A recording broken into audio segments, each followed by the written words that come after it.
Today is Tuesday, November 17th, and I'd like to call our November council meeting to order. If I could please have a moment of silent meditation, followed by the Pledge of Allegiance.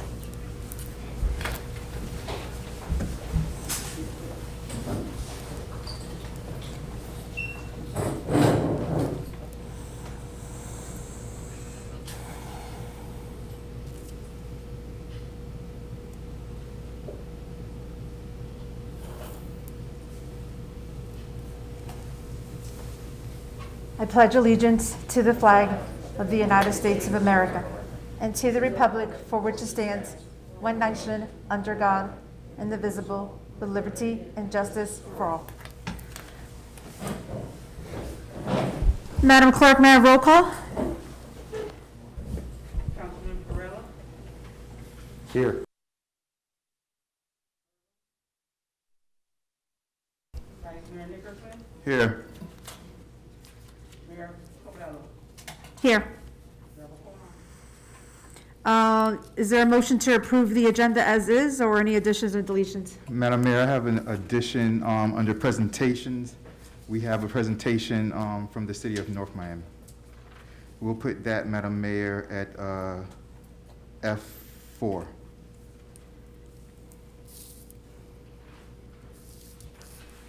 Madam Mayor, Yes. I have a request.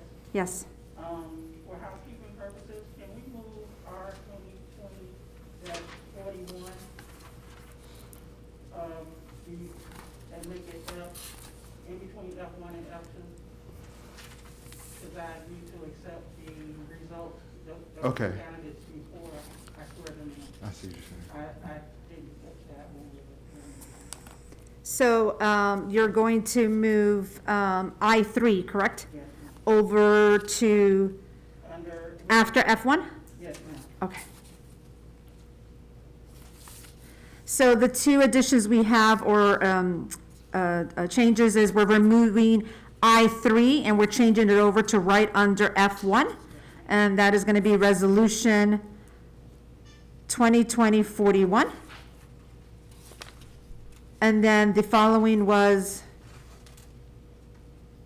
a presentation, F4, presentation from North Miami. Any other additions, deletions, or changes? All right, seeing none, may I have a motion to approve the agenda with the changes? I'll make a motion to approve the agenda with the Motion's been- changes. Motion's been made by Councilperson Urban. Is there a second? I'll second the motion, Madam Mayor. Second by Vice Mayor Nickerson. All in favor, signify by saying aye. Aye. Any nays? Hearing none, the agenda for November 17th does pass. Is there approval of the minutes? We have no minutes, Madam Mayor. There is no minutes to approve for the, We'll move them. we're going to remove the E. There's no approval of minutes. Now we're going to go right into acknowledgements of visitors and or special presentations. Good evening, everybody, fellow neighbors, family, friends, guests, and distinguished residents. I also want to welcome Fire Chief Division Estupinan to also join us this evening. Fellow members of the council and administration, thank you all for being here this evening. Tonight's a great night. Tonight is where the future of El Portal, there's an ending and there's a beginning. As this is my last meeting that I will be opening as the mayor of the village of El Portal. It has been a complete honor to serve as a member of this community, elected for 12 years. And just as recent as yesterday, we had a transition meeting where I met with Mayor-elect, I met with the village clerk, and I met with the village manager.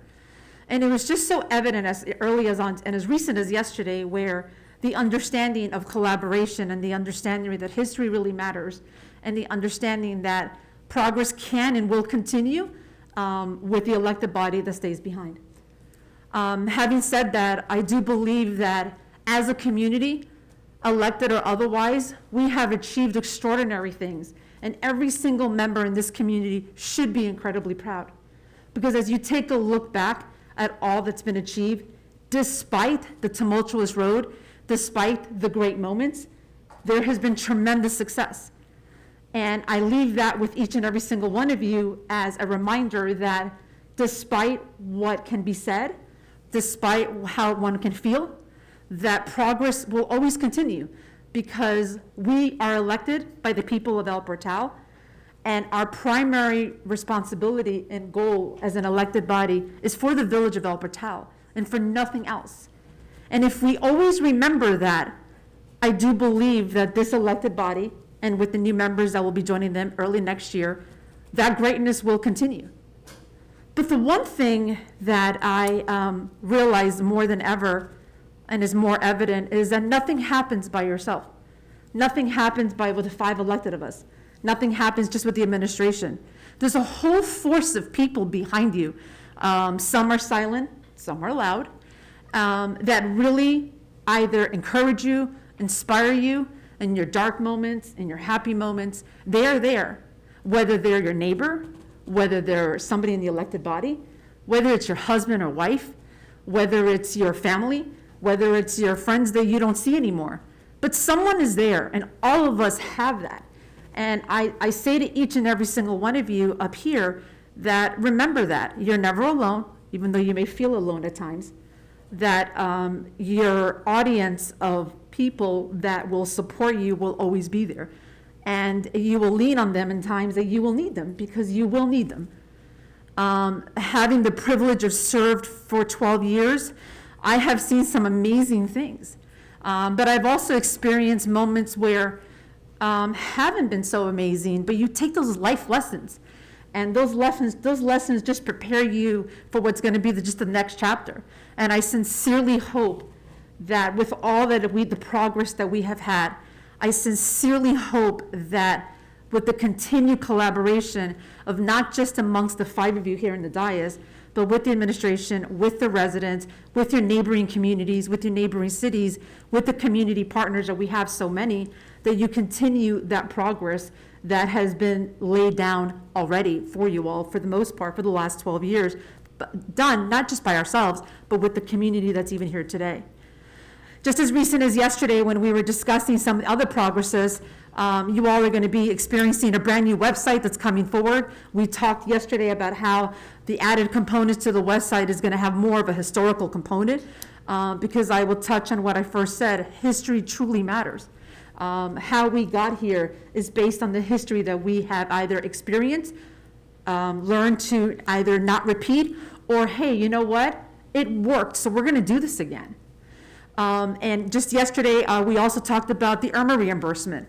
I sat there and I looked straight into Mayor-elect Omar Nickerson's eyes and with the village manager, and I said, even though we were recently obligated again, not as much as we were the first time, only a third of it, which turned out to be $650,000. I told Mayor-elect, I said, don't think that because I'm not on this dais, you can't call me. You cannot ask any questions. You can ask whatever you want, whenever you want. In fact, you can call me more often now because we can never really speak before. But I'm committed to the mayor-elect, I'm committed to the administration, that when it comes to any issue that's for the betterment of this community, that they know that they can always call me and ask any questions that they may need. And I also told Mayor-elect that without any doubt, with any shadow of a doubt, you fight for that money. Because as the report most recently that was laid out, that we received from the village manager, there was no fraud. There was work that could be better done, but there was no fraud. So I say that to say to you that we can't listen to those naysayers, listen to the facts, and continue to fight for the money that rightfully belongs to the village of El Portal. And I do believe that this council, when you receive the obligated monies, you're going to directly pay the loan, and then the remaining balance continues to stand, and we continue to fight. And I told Mayor-elect that he is not alone in that fight, as well as I've told the manager to please, without any hesitation or resistance, to always call me if needed. But I feel pretty good after the transition meeting. I felt that questions were asked that I felt should have been asked, and they were answered. But other than that, I do believe that they have a handle on it with regards to what's next. So while that was exciting, it was a little bittersweet. And that was yesterday. Today it was a different experience. Today I had to clean out what was left in my office. So I spent most of the morning here. And that was, you run into photos, letters, memos, meetings that you took notes on, and it was just a reminder of hey, you don't do this alone. So more than that, and the reason I say that you don't do this alone is because I'm gonna ask the mayor-elect, and I'm gonna ask the council members of this body to bear with me, because I wanna recognize members in this community who have sincerely been a part of all of the successes that we have had. And it would be, and I must recognize them, because tonight is not just about what the last 12 years, but it's about what we have done for the last 12 years.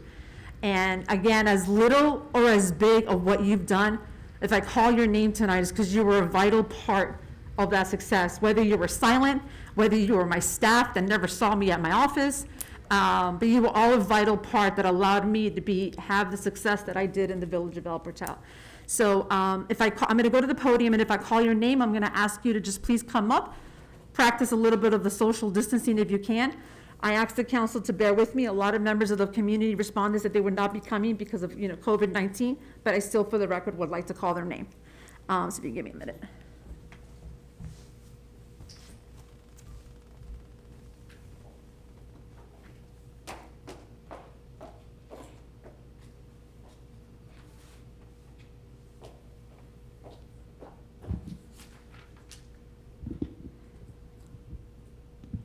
I'm going to start off with, can you all hear me?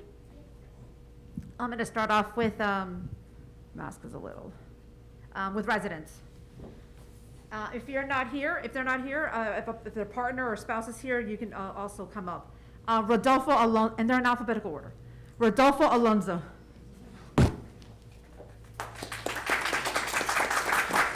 Luna Balsano.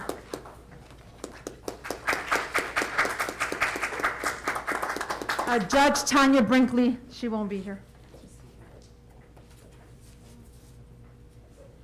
I'm gonna want a photo after, so we'll take them after. Crystal Carroll, she's not here. Captain Ignatius Iggy Carroll. Florence Chamberlain, this is past and present residents. If they're not here, it'll be mailed or delivered to them. Nariman Daravale. Zamira Diaz.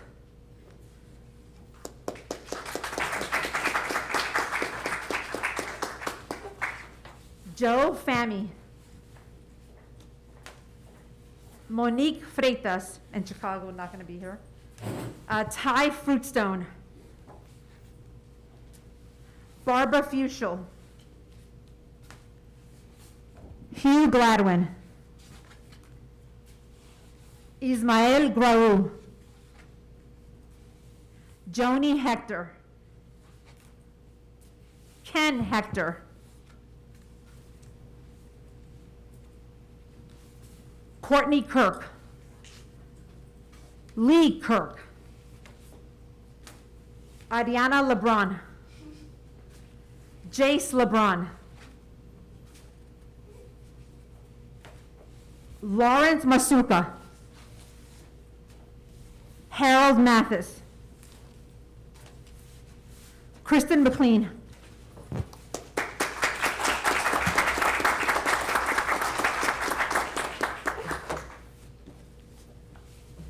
Amy Mayhew.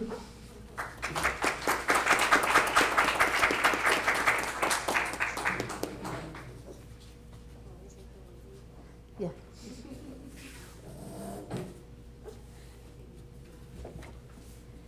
Calixto Navarro. Gabriela Navarro. Adam Old. Noel Pace. That's my husband.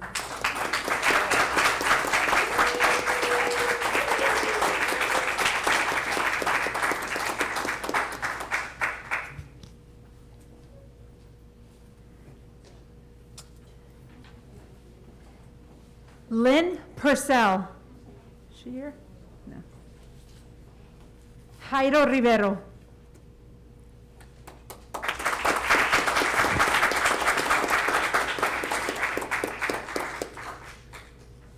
Thank you. Carlos Robanes. Not here. Diana Rodriguez. Do I see her here? No. Scott Russell.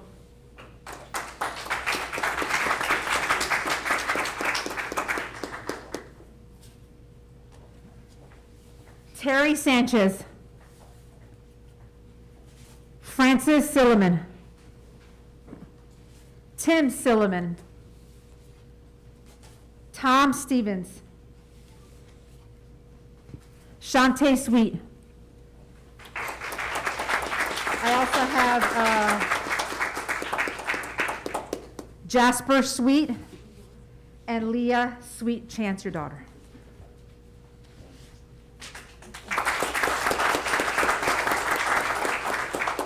Fernando Vasquez. Blair Walker, Felicia Walker.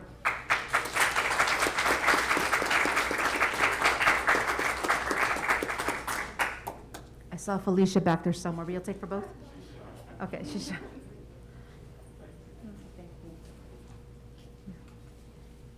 Enzo Zamora, Chicago. Gianna Zamora, they're in Chicago. That concludes the residents.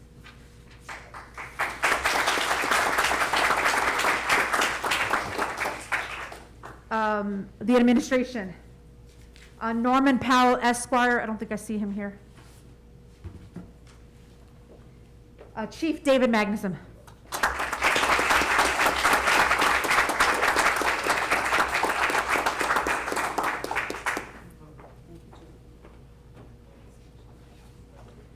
Village Manager Christia Alu.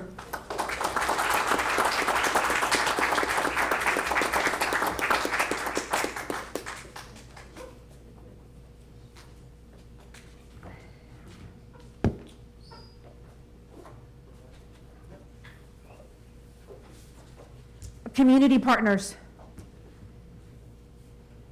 Miami-Dade County Fire Station 30.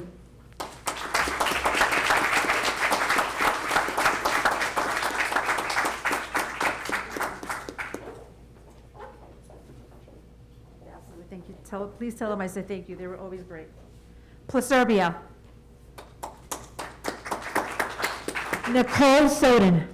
Nicole Soden is the artist that painted the library, the original and the second one.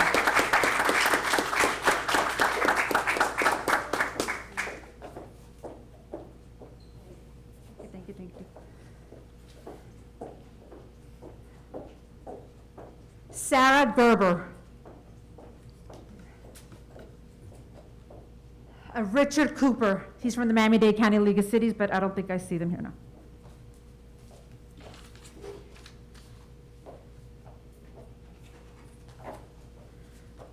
Next, we have community members who are non-residents, but have equally given of their time or have allowed me to give of my time to help me be who I am and what I was here.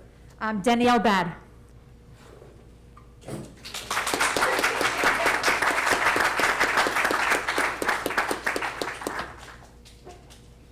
Naomi Britos.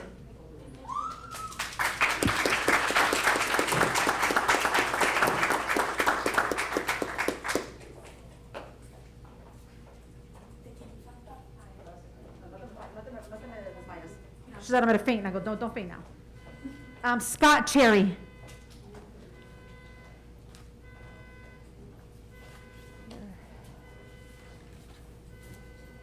Laurie Dorival.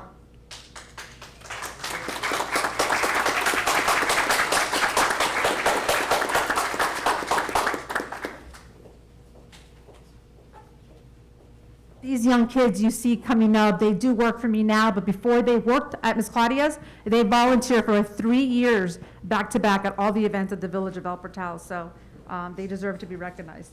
Claudia Fernandez, I don't see her here. Camila La Torre, she's not here, she's in Chicago. Alexandra Lopez. Didi Lopez, my sister.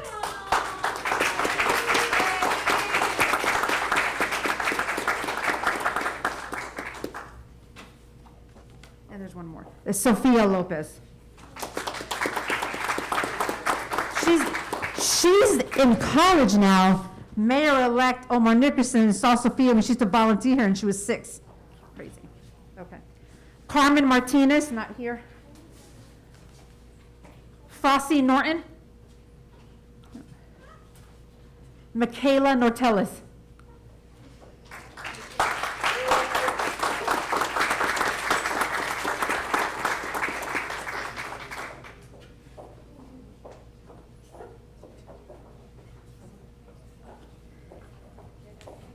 Sade Norton. Tony Perez. No. Antonella.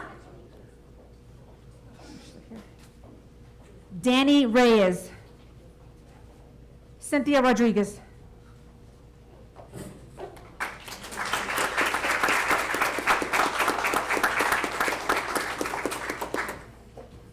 Jason Walker.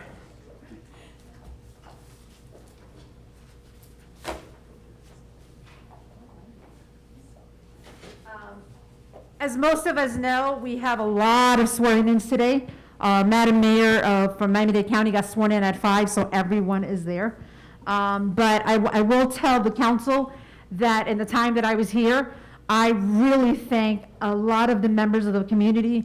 Mayor-elect has already been on the calls for the Mayor's Coalition. When you really build a rapport with the Mayor's Coalition or the fellow mayors, fellow council members, it really brings a sense of opportunity, and it really brings a sense of just being able to learn things outside of your community that will be applicable to the community. Also, I have members here who have donated vehicles to our police department, so I want to recognize all the elected officials, present or not, that were really truly a part of my process in the 12 years and truly helped me in the last 12 years, and they all deserve to be recognized. Mayor Joe Corradino from Pinecrest. Esmond Scott, Village Manager for North Miami Beach. Mayor Anthony DeFilippo, North Miami Beach. Vice Mayor Rodney Harris, who got sworn in today as Mayor Miami Gardens. Mayor Oliver Gilbert, who got sworn in today as County Commissioner. Commissioner Keon Hardeman, who got sworn in today as County Commissioner and is our District County Commissioner. Vice Mayor John Burgess, who are, although they were dilapidated, donated the 5 police vehicles from Homestead. It was definitely the intent there. Mayor Juan Carlos Bermudez, who donated 2 police cars from the police department that we still use today. Mayor Francis Suarez, of course, although he still does not know where El Portal is. Mayor Connie Leon Krebs, not here. Commissioner Jose Alvarez from North Bay Village, who's here, who gave us the 3 police vehicles in North Bay Village.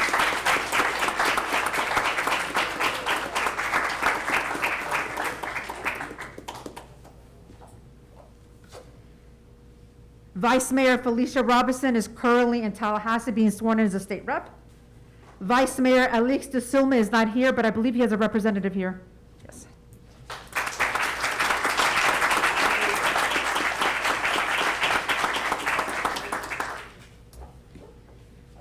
Vice Mayor Andrina Jackson.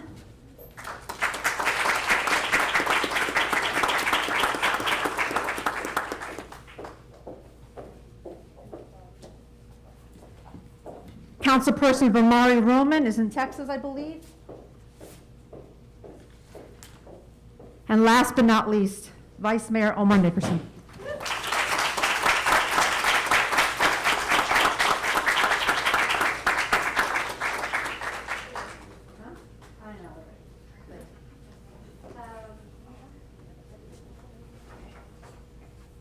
That concludes my presentation of, is that Maribel Fruitstone? I have one for your daughter.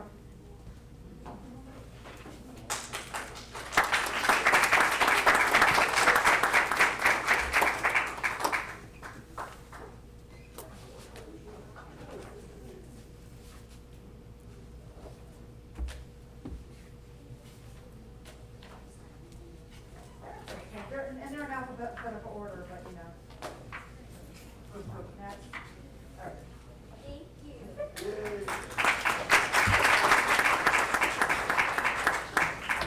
In closing, I wish you all tremendous success.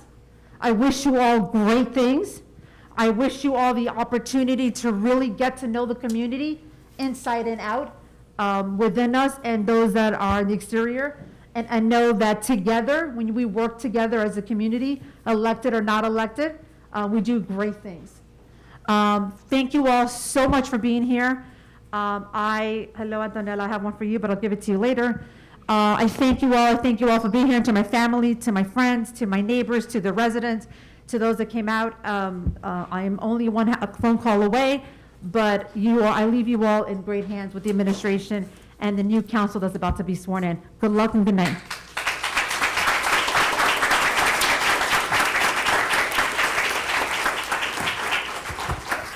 All right, so we're not done yet, you guys. So I would come down there and present it right next to her, which I want to do, but social distancing and things like that, we can't do that. But we have some things for you, Madam Mayor. If the other two council members will stand up. Do you want me to stay here? Yes, stay right there. So the first one we have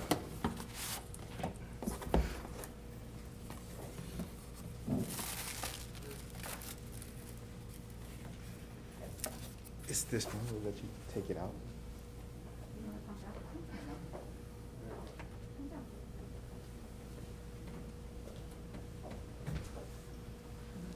I don't want anybody to say that we didn't social distance properly. Oh, well. I've been seeing pictures. And this one says, Claudia Vigobillos, Mayor, Village of El Portal. Madam Mayor, the Village of El Portal wants to thank you for your leadership. You will be forever appreciated.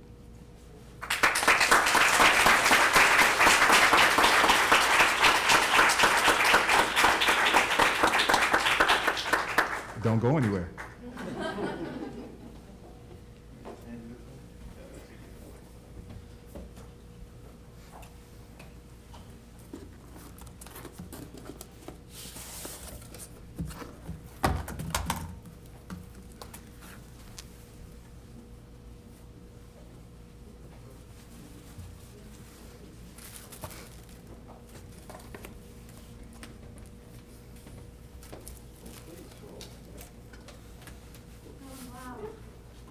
Nice. You can still do it at your house, I don't think I'll be begging to ask you. Thank you. That's really pretty. Thank you Thank you. for your service. Thank you. Really appreciate it. It's beautiful. Anything else? And that one right there, if you would show them, Madam Mayor, is a glass gavel.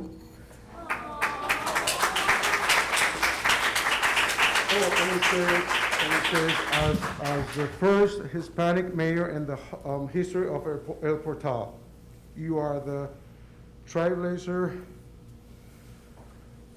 and an inspiration. Thank you.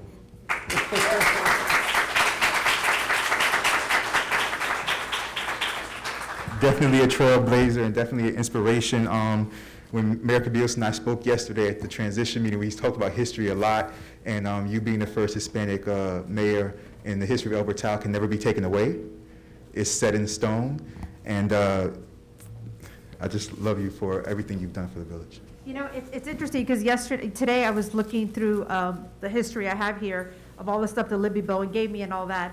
And I don't recall, and I went through it a little bit, it has been a long time the Village of El Portal has had a male mayor.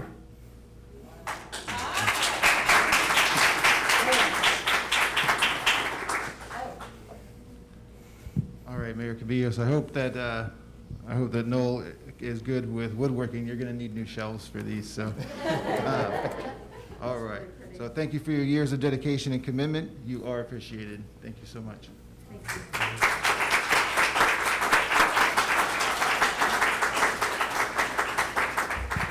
Thank you, Madam Mayor. I also want to say that for your picture, that picture is a picture that we know you love.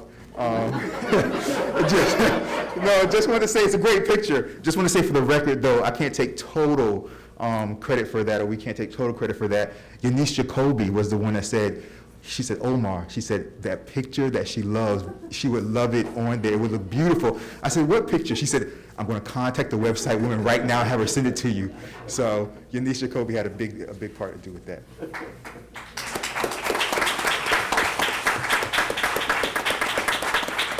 And wherever she may be, I want to thank you, Eunice Jacoby. Thank you, Madam Mayor.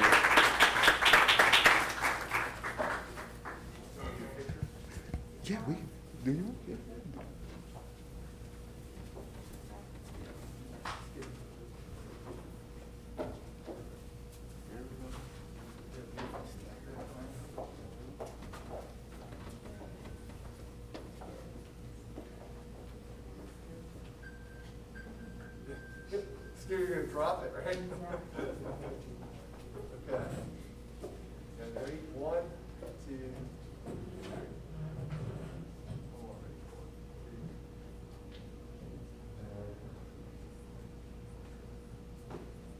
Ready? 1, 2, 3. All right, perfect.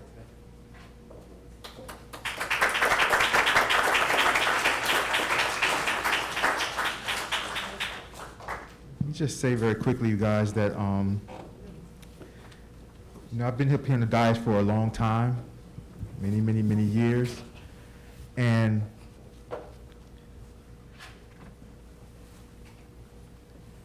I don't care what anybody says. The El Portal that we live in today was not the El Portal before Mayor Cabillas was mayor.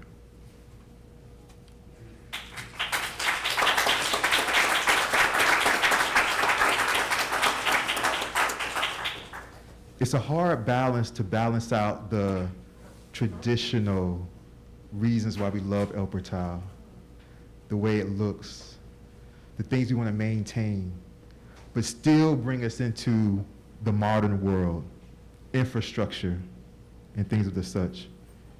She was able to keep that balance perfectly. And because of that, El Portal is no longer the sleepy little town that sits next to Miami Shores. People know us. People respect us. And that's all due to Mayor Cabillas. You know, and she knows I love history. You know, my degrees are in history and things like that, so. And not to get too deep in the woods, but throughout history, you guys, whenever you guys look back at great civilizations, great regions of the world throughout history, it always starts whereas the place is just being built up slowly, nothing's really happening. And then with every great civilization throughout history, you guys, with every great region, it's like they hit a point, and they hit a point where they get a leader. And then that leader propels them into doing things that was never done before. And then what happens is, after that leader propels them, you'll see that they get a slew of leaders in a row that are all good and progressive, but they do things in a little bit of different ways. But they get a slew of leaders, and then that sets up to where that region or that civilization or that country has undeniable success over a long period of time. Because if you have what Mayor Cabillas has built here, but if you don't maintain and continue, then it doesn't matter, you guys. And just like many things, and I've said this when we were in our Zoom meetings, because of what she accomplished for our village, I would be a complete disgrace if I didn't continue to move our village in the right direction. And that would be a shame. Thank you, Mayor Cabillas. I love and respect you more than you ever realized. Thank you.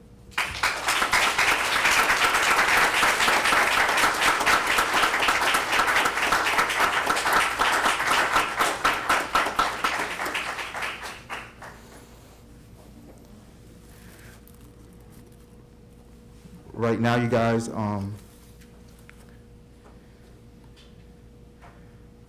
we're done with F1, we have to move into the swearing in. But Mayor Cabillas, don't leave yet, because we do have one more thing that I want to do with you. I realize I got one more thing for you, too. Okay. So before we get to the swearing in F2, because you wanted, after F1, you wanted to do the resolution, correct?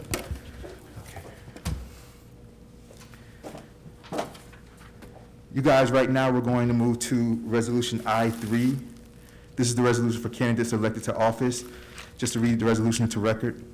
A resolution of the Village of El Portal, of the Village Council of El Portal, Florida, concerning the village general election of November 3rd, 2020, declaring qualified candidates elected to office, accepting and adopting the results for the offices of mayor and councilperson as certified by the Miami-Dade County Canvassing Board, and providing for an effective for incorporation of recitals, and providing for an effective date. You guys, this is just something that we do every time we have an election. We always do a resolution to accept the results of the election, and those are all the results that took place throughout this election process. Is there anything that anybody from the council, any questions or comments? From the audience, any questions or comments about the process, the election process? You guys can come up and say it now. Seeing none, do I have a motion to approve Resolution 2020-41? I'll make a motion to approve Resolution 2020-41. Do I have a second? I'll second. Thank you very much. Madam Clerk, may I please have roll call? Councilman Varela, Yes. Councilman Irma, Yes. Vice Mayor Nicholson, Yes. Mayor Cordero. Yes. The item passes 4-4. Thank you very much. Now we can move to F2, Madam. That's okay. As long as I get used to it.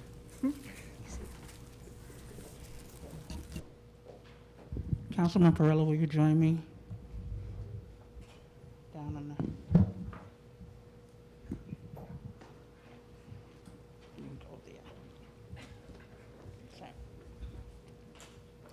Will you raise your right hand and repeat after me? I state your name. I, Louis Guerrero, Do solemnly swear or affirm do solemnly swear that I will support, that I will support, protect, and defend protect, and defend the Constitution and government the Constitution and government of the United States of the United States and the state of Florida and the state of Florida and the charter and the charter of the village of El Portal, of the village of El Portal, that I am duly qualified that I am duly qualified to hold office to hold office under the Constitution under the Constitution of the state of Florida of the state of Florida and the charter and the charter of the village of El Portal, of the village of El Portal, and that I will well and that I will well and faithfully perform and faithfully perform the duties the duties of village councilman of village councilman upon which I upon which I am now about to enter. am now about to enter. So help me God. So help me God. Congratulations.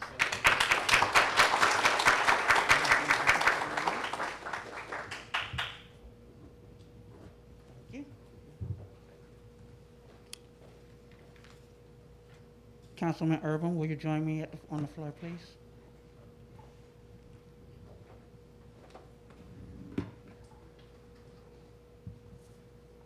Will you raise your right hand? I state your name. Do solemnly swear or affirm that I will support, protect, and defend the Constitution and government of the United States and the state of Florida and the charter of the village of El Portal, that I am duly qualified to hold office under the Constitution and the state and the charter of the village of El Portal, and that I am well, that I will well and faithfully perform the duties of village councilman upon which I am now about to enter. So help me God. I need your signature.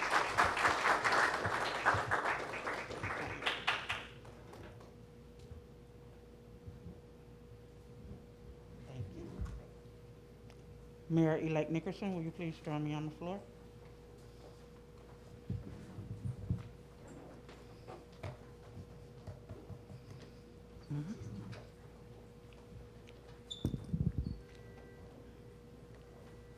I state your name. Do solemnly swear or affirm that I will support, protect, and defend the Constitution and government of the United States and the state of Florida and the charter of the village of El Portal, that I am duly qualified to hold office under the Constitution of the state and the charter of the village of El Portal, and that I will well and faithfully perform the duties of village mayor upon which I am now about to enter. So help me God. Congratulations.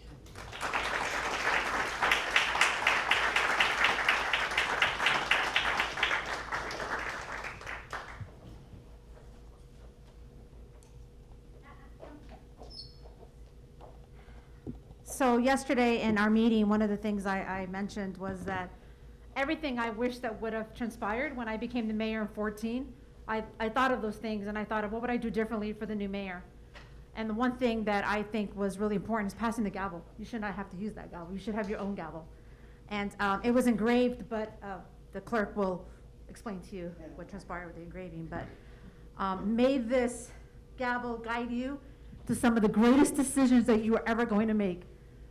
And as Commissioner Hartman will always say, as long as your hearts and mind are all clear, we're good. So with this gavel,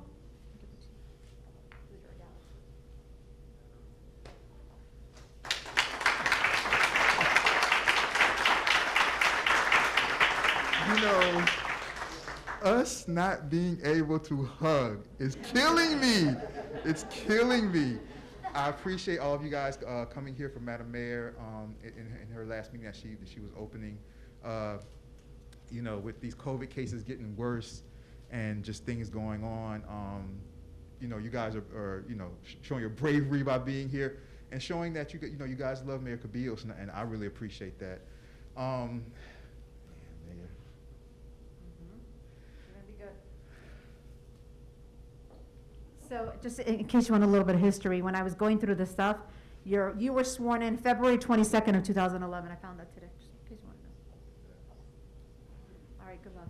Thank you, everybody. I appreciate it. Don't go anywhere. Hold on a second.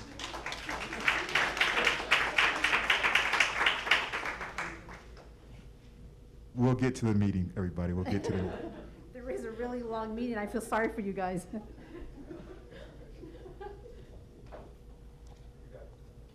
You know, when we talk about the future, as Mayor Nickerson has just talked about, one of the greatest things that I think is also going to be very telling is the Bright Line. If you all saw that on Friday, the County Commission passed the Bright Line and the commuter rails, and I think they added another one. There's a close one by here, but the only confirmed ones are the ones in Aventura and downtown, so all the in-between are still players.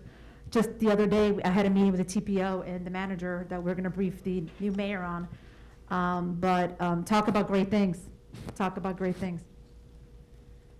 Absolutely, Madam Mayor. Like I said before, the way you set us up with getting our infrastructure started and things like that to move us into the future will never be forgotten.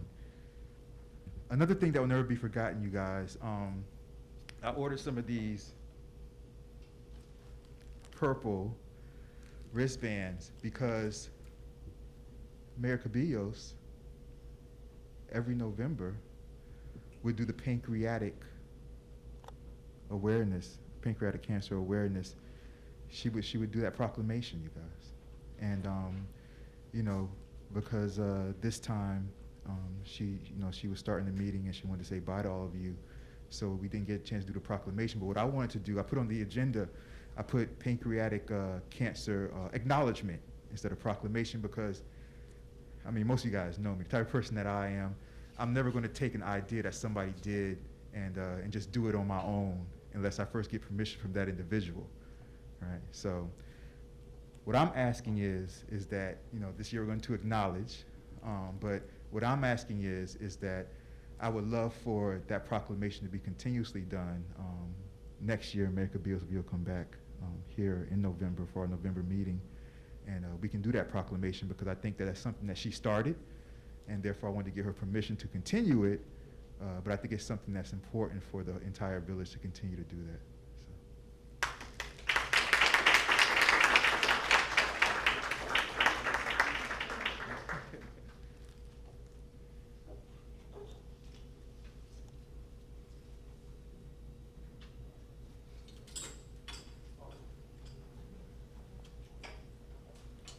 I have some more. We're going to pass these around, you guys. You know, just to close this part out for myself, I don't know if Mayor Cabillos has something she wants to say, but and I think many of us understand that all type of cancer touches. It's just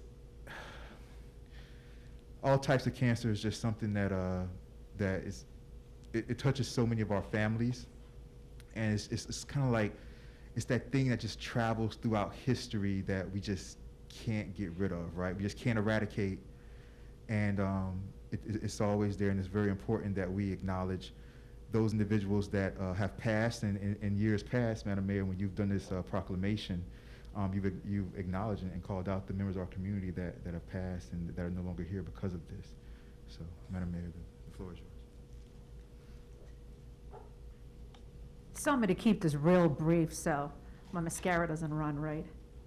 Pancreatic cancer is incredibly near and dear to my heart, as it is to the family of Councilperson Irma. His wife's mom passed away to pancreatic cancer, like my mom. So it's incredibly personal, and I thank you so much for acknowledging that. And awareness is important, and when you take a look at this bracelet, it's so applicable to every aspect of our life, and that is awareness, encouragement, courage, and hope. Because I do believe that if we have those characteristics or traits, we can do great things, and that's what I've said all night. So again, I wish continued success to the Village of El Portal, to the Village Council, to the Village Administration, to the Police Department, and to every single resident here today and not here today, and to all of my family and friends. Hey, you get to see me now a little bit more. I thank you all. I thank you all from the bottom of my heart. If you all saw the video of my pre-recorded State of the Village, I ended it by saying El Portal is my home, and I am not going anywhere, at least not right now. And I will forever be grateful for the 12 years of service that I have served for this village. And thank you for allowing me to serve. Good night.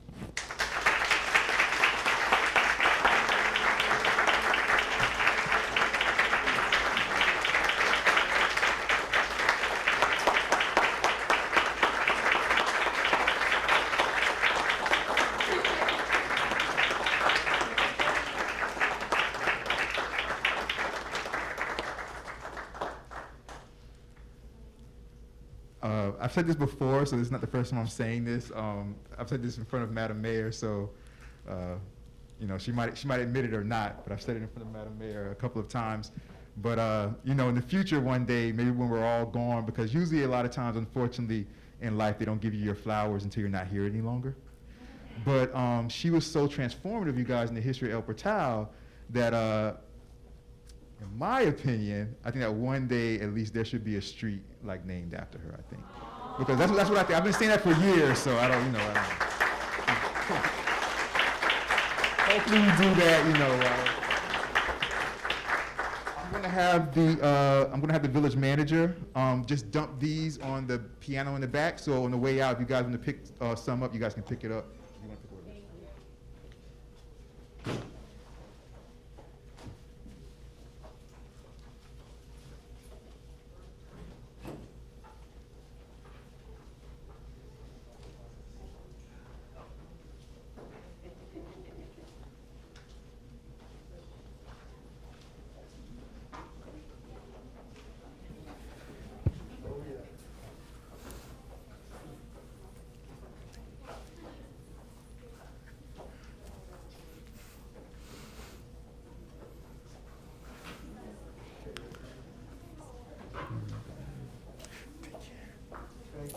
No, always.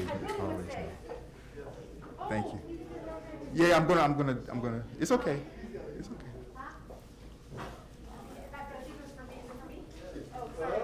Oh, it's.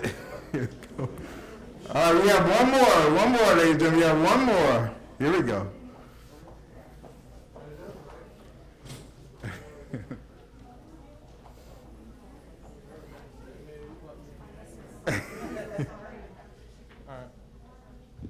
I want to tell everyone good evening. Good evening to the council and everybody in attendance tonight. My name is Willon St. Till. I'm here from the city of North Miami on behalf of Vice Mayor Alex Desume.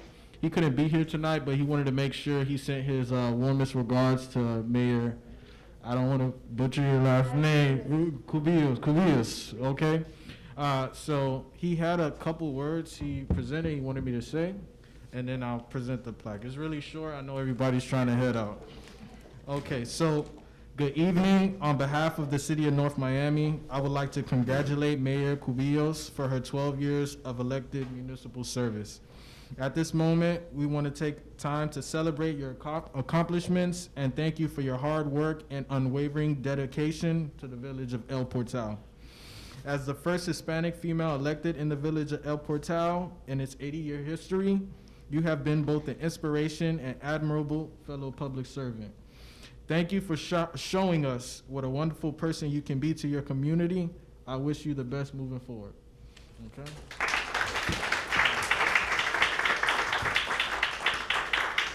All right, so the plaque reads, the City of North Miami recognizes Mayor Claudia V. Cubillos for 12 years of elected municipal service. We celebrate your past accomplishments and thank you for your hard work and unwavering dedication to the village of El Portal. Dr. Alex DeSume, Vice Mayor, November 17, 2020.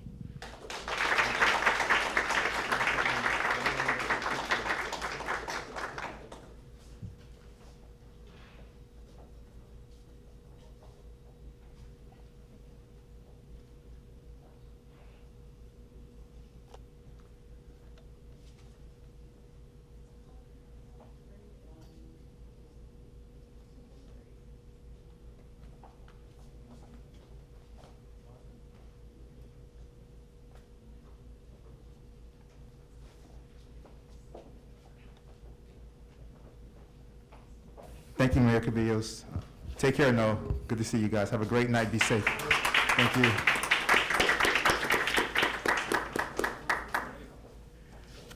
All right, you guys, so we're going to move on. The next thing is good and welfare. This right here is the moment if anybody from the audience wants to come up and talk about anything that's on the agenda, any agenda item, any resolution, any ordinance.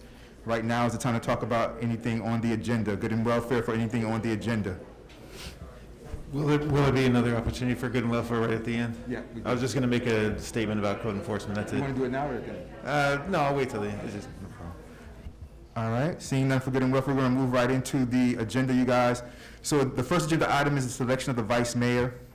Right here, the way we currently do it in El Portal is that after an election, well, after a general election, we select the vice mayor to serve for the next 2 years until our next general election.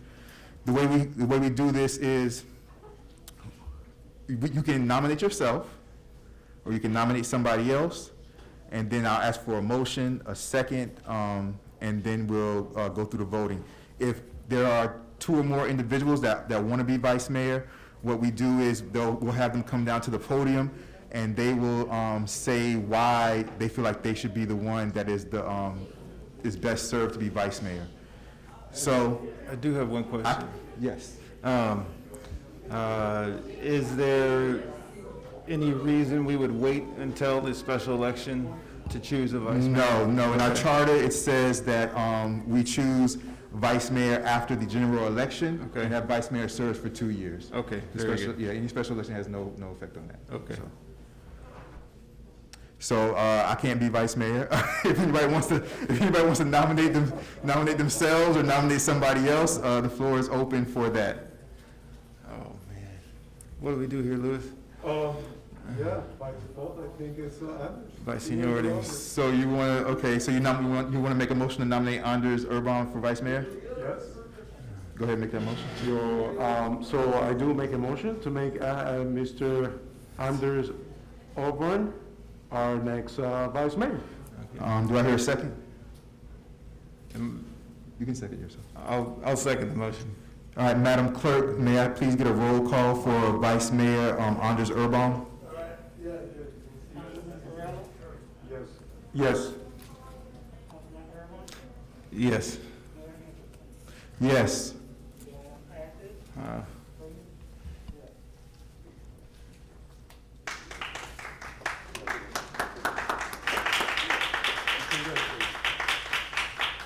Congratulations, Mr. Vice Mayor. Right now, you guys, I just want to go over something real quick. As far as because there's a lot of questions, you guys know I'm a big nerd and a dork, so I'm always into the charter and things like that. There was, a lot of people have questions about, until we get the other 2 members on the council, how does it look for us when we have to vote? So if you look at,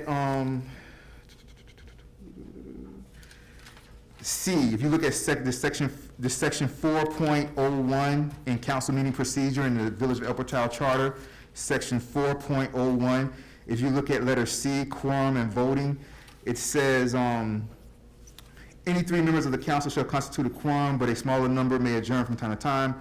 Voting on ordinances shall be by roll call on final reading, except as otherwise specially provided in this revised charter. No action, this is the part, no action of the council shall be valid or binding unless adopted by the affirmative votes of at least 3 council persons.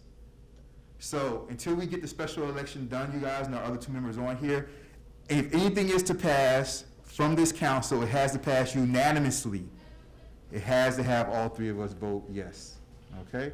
If it's a 2-1, it fails, all right? All right, just know that, so we know the rules for the charter. Okay, that's that. The next thing, you guys, is H2. This is about the open council seats and the special election, which again, a lot of people have questions about. If you look at, in our charter, section 2.05 about vacancies. Section 2.05 in our charter about vacancies. It says under, I think it's under C, letter C, number 2. This applies right now to where we are. If 1 year or more remains in the unexpired term, the vacancy shall be filled by special election to be held not sooner than 30 days or more than 90 days following the occurrence of the vacancy. So, you guys, we can't appoint somebody per our charter if it's a year or more remains. We have to have a special election. Now, I don't, special elections cost money, which is unfortunate. That's why I always hope that people run when these seats are up. But nevertheless, that's what our charter says, so we have to have a special election. In the December meeting, we'll have details about it. I was speaking with the clerk. We'll get details as far as exactly what day the special election will be. She's going to contact the Miami-Dade Election Department, exactly when the qualification will open up and things like that. We're going to get all those dates. So hopefully by the December's meeting, which is December 15th, Madam Manager, is that December's meeting, right? December 15th? December 15th, we'll have all the details about the special election, because I know a lot of people within the community are contacting the clerk and contacting myself and probably Councilperson Perrella and Councilperson Urban saying, like, what's up with the special election? What are you guys going to do about the 2 open seats? So we have to have a special election, you guys, okay? And we'll get those dates and all those details hopefully by December. All right, so that's special election. Are there any questions from the audience about the special election, open seats, the process? You guys good? All right, seeing none. Number 3 is ethics training. I just put this on here, you guys, because every time we have an election, we do have to go through ethics training. Remember, you have to go through the 6 hours, not just the 4 hours. A lot of times people go through the 4 hours and then they walk out, but you need the 6 hours, a full 6 hours. I'm sure the clerk will be getting in touch with us sooner or later. I'm sure they'll have ethics training, hopefully, through Zoom and stuff like that. So, because before we used to have to drive all over the county to these ethics places, so now we just do it through Zoom. It's much easier and saves gas and money and time and things like that. So that's how that goes. Does anybody have any questions about the ethics training? Anybody from the audience? You guys good? All right, moving right along. Look at this. All right, agenda item H4. Okay, so this right here is hybrid meeting model. All right, you guys. So you guys know we're dealing with COVID and things right now. This is our first in-person meeting back. Okay, this is our first in-person meeting back. With the way, and your first ever. That's right. That's right. You got sworn in over Zoom. Look at that. Wow, COVID, you guys, COVID. So this is our first in-person meeting back. Now, in my humble opinion, with the COVID numbers going up, how they're going up, I mean, I really don't understand how the governor hasn't put us back to strictly virtual. I don't understand why we would have to be here tonight, but it is what it is. We got to follow the laws, you guys. Be it that's the case, What I'm looking to do is, and the reason why I put this on the agenda is because I wanted to look to do a hybrid meeting model, whereas we would have to be here until, hopefully Governor DeSantis changes and we all go back to Zoom, but until then, we could be here, but Full Moon, the company that we use for our meetings, they would be able to set up a hybrid model to where the residents would be able to participate through Zoom, like if we were on Zoom, but we're not. So it would be 2 camera people would be here instead of just one, and one would be doing the regular, and the other one would be doing through the Zoom and things like that. So it would be fully interactive. Now, I was doing some research, so I went and Full Moon, I reached out to them, they got back to me right away, which I appreciate. And so I asked them, I said, you guys send me the meeting that we're having tonight, and then send me the hybrid meeting model, which would be just us here, and then everybody else would be able to participate through Zoom, and send me the price difference. And they did that, they sent that to me today, so. That's that.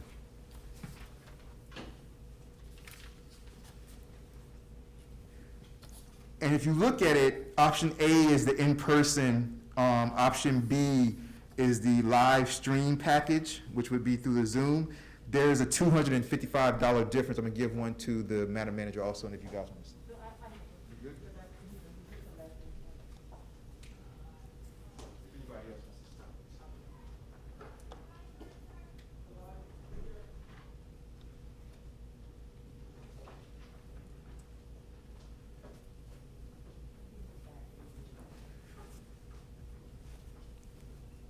I don't know if, this would be something that if by next meeting,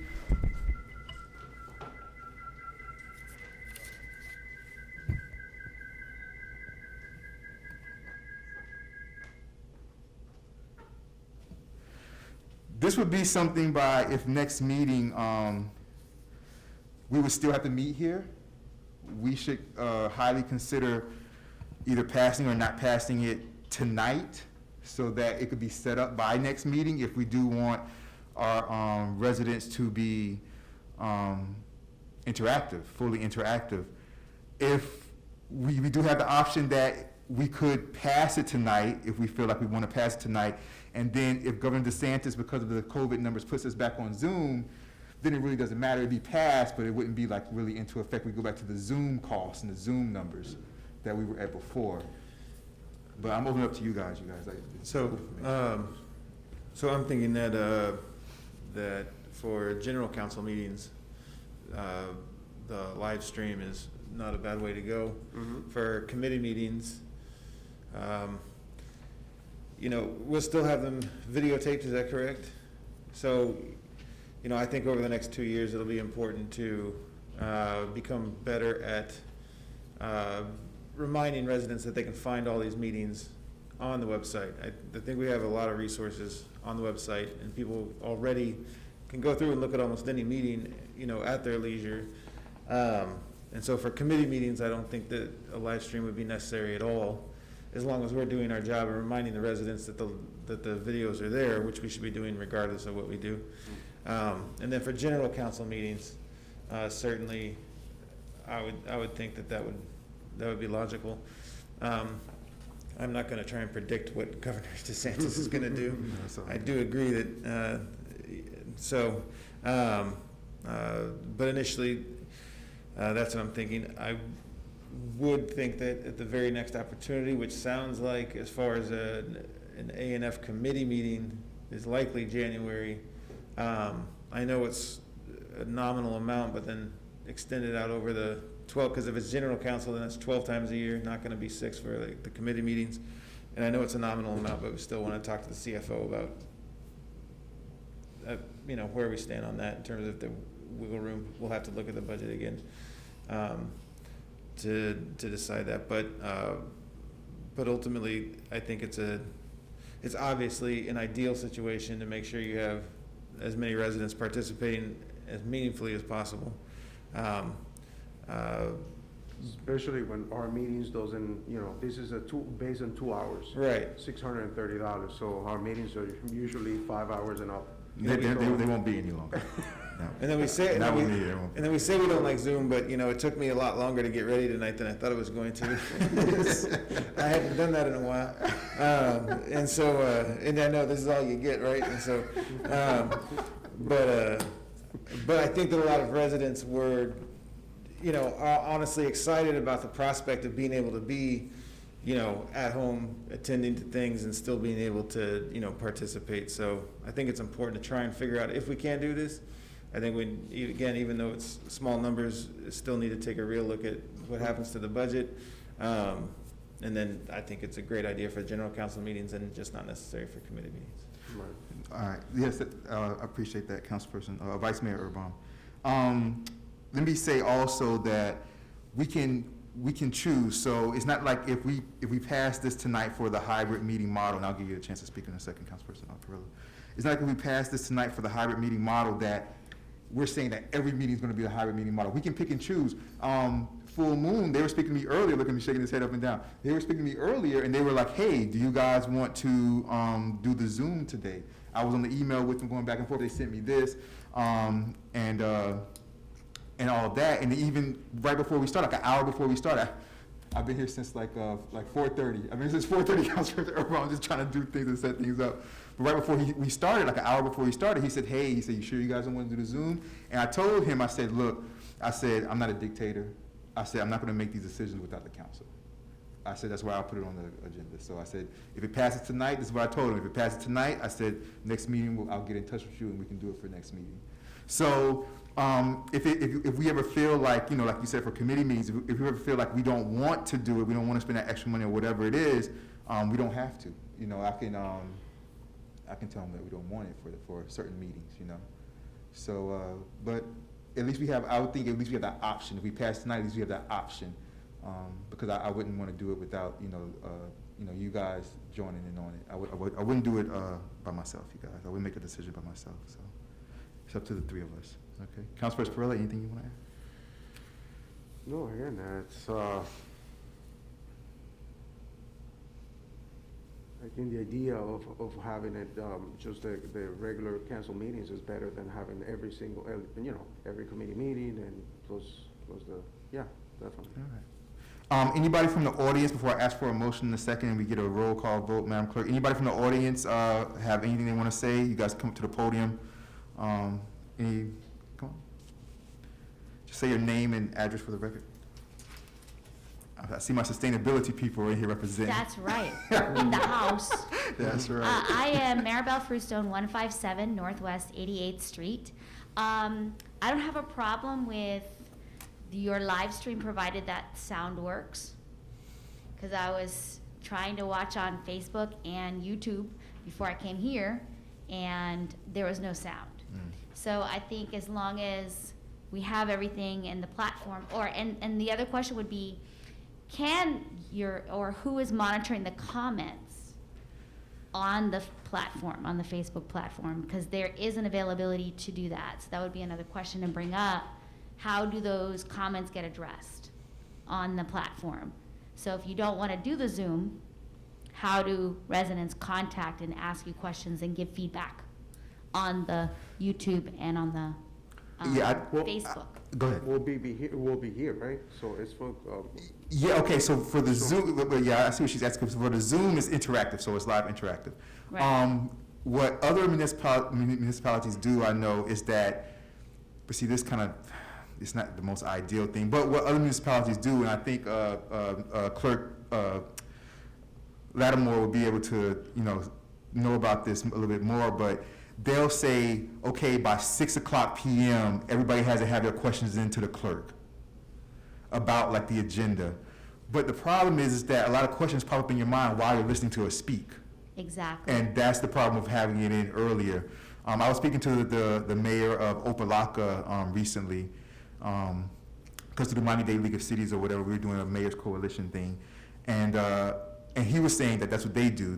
He was saying they have the hybrid model. And I actually was on the phone with him for about 2 hours, getting like a lot of the like little details, and then the rest of the details were fulfilled into me today and yesterday from Full Moon, because they do it for Miami Springs and Indian Creek, Southwest Ranches, and so that's how they do it. They just say by a certain, before the meeting starts, everybody has to have their questions to the clerk. When we get on that agenda item, the clerk will say, okay, this resident had this question, this resident had this question. But like I said, a lot of questions probably put you in your mind in real time. So I don't know what we could be able to do with the people who weren't on Zoom. Okay, might I suggest something? I don't know, it's up in the air, because I'm a creative person, so just things come to my mind, like you said. And I appreciate that as a resident, you created the good and welfare after each resolution. I was there when you thought of it and suggested it, and I've appreciated it coming to the meetings and being able to have that, because it does come to your mind. Is there a way of maybe inviting a resident to come and maybe monitor it live, and then they have a part when good and welfare comes, and these can maybe be comments that are read out? That's just, it's an idea that's coming to my brain, like a telethon or something. I mean, that's not a bad idea. I mean, I don't know. And that would get more residents active in Yeah, participating, because they'd say, oh, no, I'm going to be at the council meeting monitoring the comments. Yeah, that's not a bad idea. I mean, we just have to, Mr.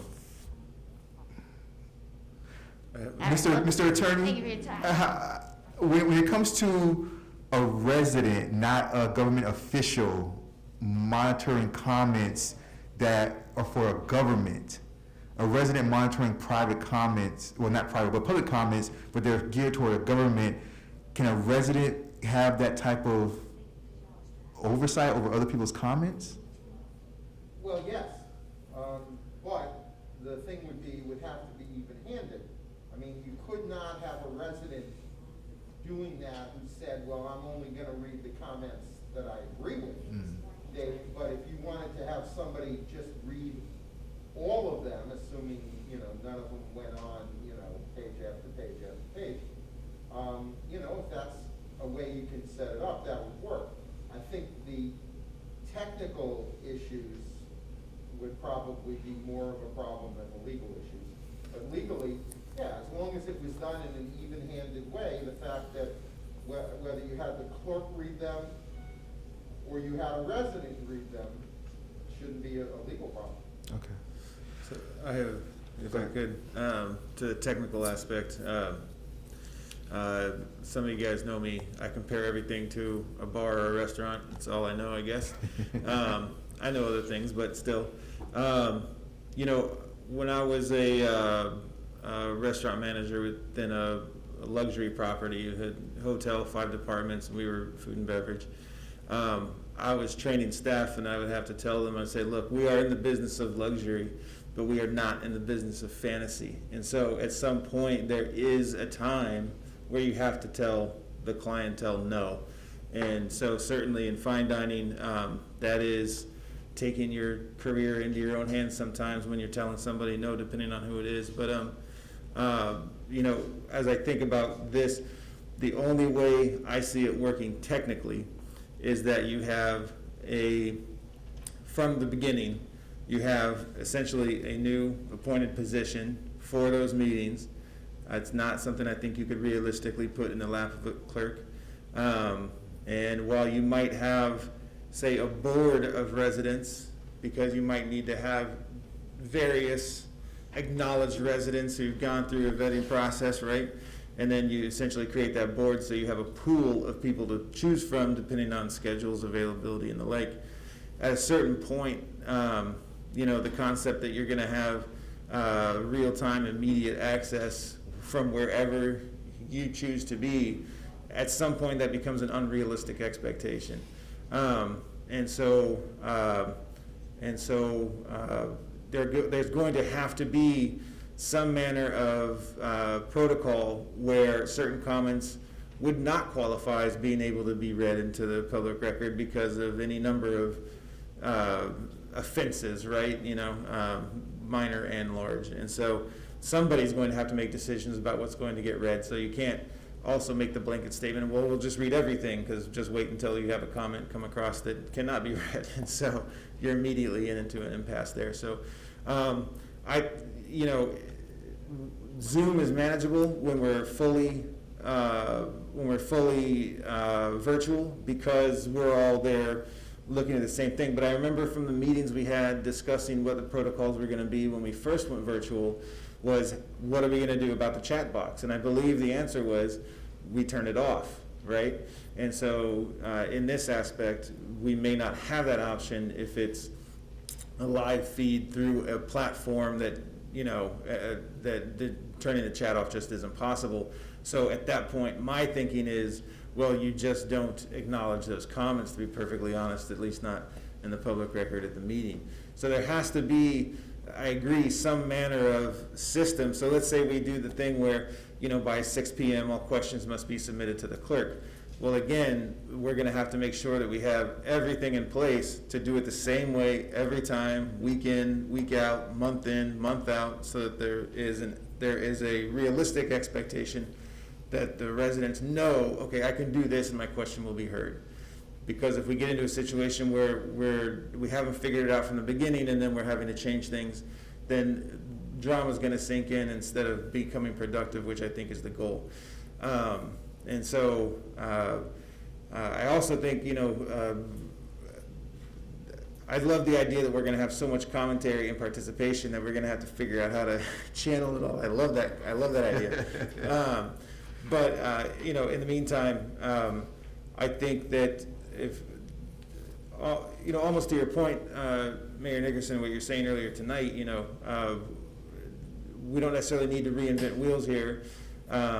And so, so as far as the comments go, I think if we could establish a simplistic kind of method of announcing to the residents that they can consistently rely on being able to follow that, you know, set of simple steps, maybe 3 or 4 steps at the most, and they can accomplish that on a regular basis and know that they can do that, and those questions show up, I think would be ideal over trying to figure out how to do real-time Star Trek activities, so. No, I hear you. There you go, that's all I I mean, all we have to do, you guys, as far as, you know, and I agree with you, everything you said, Vice Mayor. All we have to do right now, you guys, is just pass the hybrid meeting model so that we have the option. That's all we need to do. We just need to pass the hybrid meeting model or not pass it, so that we have the option, and then all those other questions, we can start to, you know, work on those, but we have to at least have that model in place first to even start to open ourselves for the other questions. Is there anybody else from the audience that has any more comments or questions about the hybrid meeting model? All right, I'll take it. Seeing none. I'm gonna take a shot at this, and the attorney may let me know how I do here. All right, I'll make a motion. I'll make a motion. You got it, Vice Mayor. I'll make a motion to adopt. I'll make a motion that, contingent upon Governor DeSantis allowing in-person meetings to continue, that we adopt a hybrid meeting model for general council meetings only, wherein we are able to incorporate the live stream as outlined as option B from the invoice presented by Full Moon. Oh, my Lord, you are wonderful. That was perfect. Okay. Do I have a second to that motion? I'll second the motion. Thank you very much, Madam Clerk. Now please have a roll call. Councilman Ferrell, Yes. Vice Mayor Irma, Yes. Mayor Nickerson. Yes. Thank you very much, Madam Clerk. The next item, you guys, is H5. This is the village clerk positions and applications. So right here, I know we got all this in email. I'm just gonna put this, give it to you guys in paper form. So we've got so far for our permanent village clerk position about, Madam Clerk, because the first time, Madam Clerk, it was like, how many were it? 6? It was 16 the first time, and you said 3 more after that. So about 19, 20, I guess, in total. This is what because part of the problem is this, Madam Clerk is funny. Part of the problem is this. Remember when we passed the interim contract for Madam Clerk? Remember we put 120 days? I don't want that to run out on us, because her contract for interim clerk is 120 days, and I believe she started in September. Okay, so exactly. So what I'm thinking about, and the reason why I gave you guys these packets, so we really need to go through them, you guys, and I want to try to make a decision by December. Okay. By December's meeting. Because I did went through some of them, and Yeah, I want to try to make a decision. all of them actually, and they're like, Yeah. I don't know, I wasn't happy with them. Well, yeah, so so we're gonna, so the position's still open, and I was thinking, you know, our meeting is also early next, month because of, you know, the holidays. So it's December 15th is our meeting, but I wanna make a decision at the December meeting. So these are the packets of all the, resumes and applications.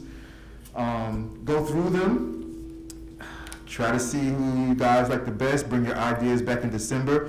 The position's still open for anybody who's watching this, so if you want the clerk position in the village of El Portal, please go and apply.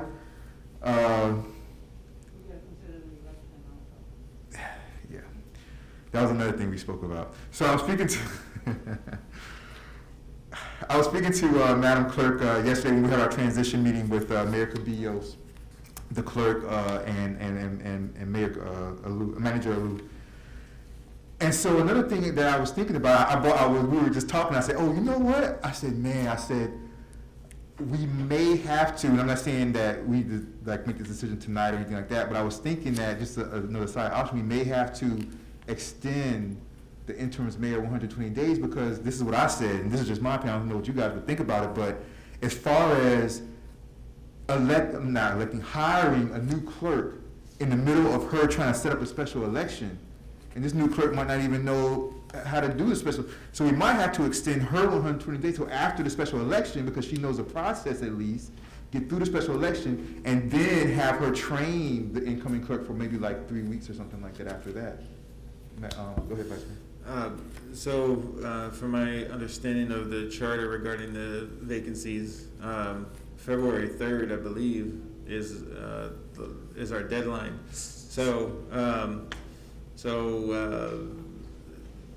In theory, we could make a decision on the clerk at the general council meeting in February, and extend the interim clerk's contract essentially to that February meeting, and see if we can't pull off some kind of a smooth transition. But remember, if we make That a would be decision after the special election would. if we make a decision in February, then we would have to keep the interim clerk to train her till like March. I got you. Okay. Right? I So think- we would have to extend her, so we can extend her in December. We don't have to extend her Okay. right now. We can look at her Okay. contract, we can extend her in December. Yes, Mr. Attorney.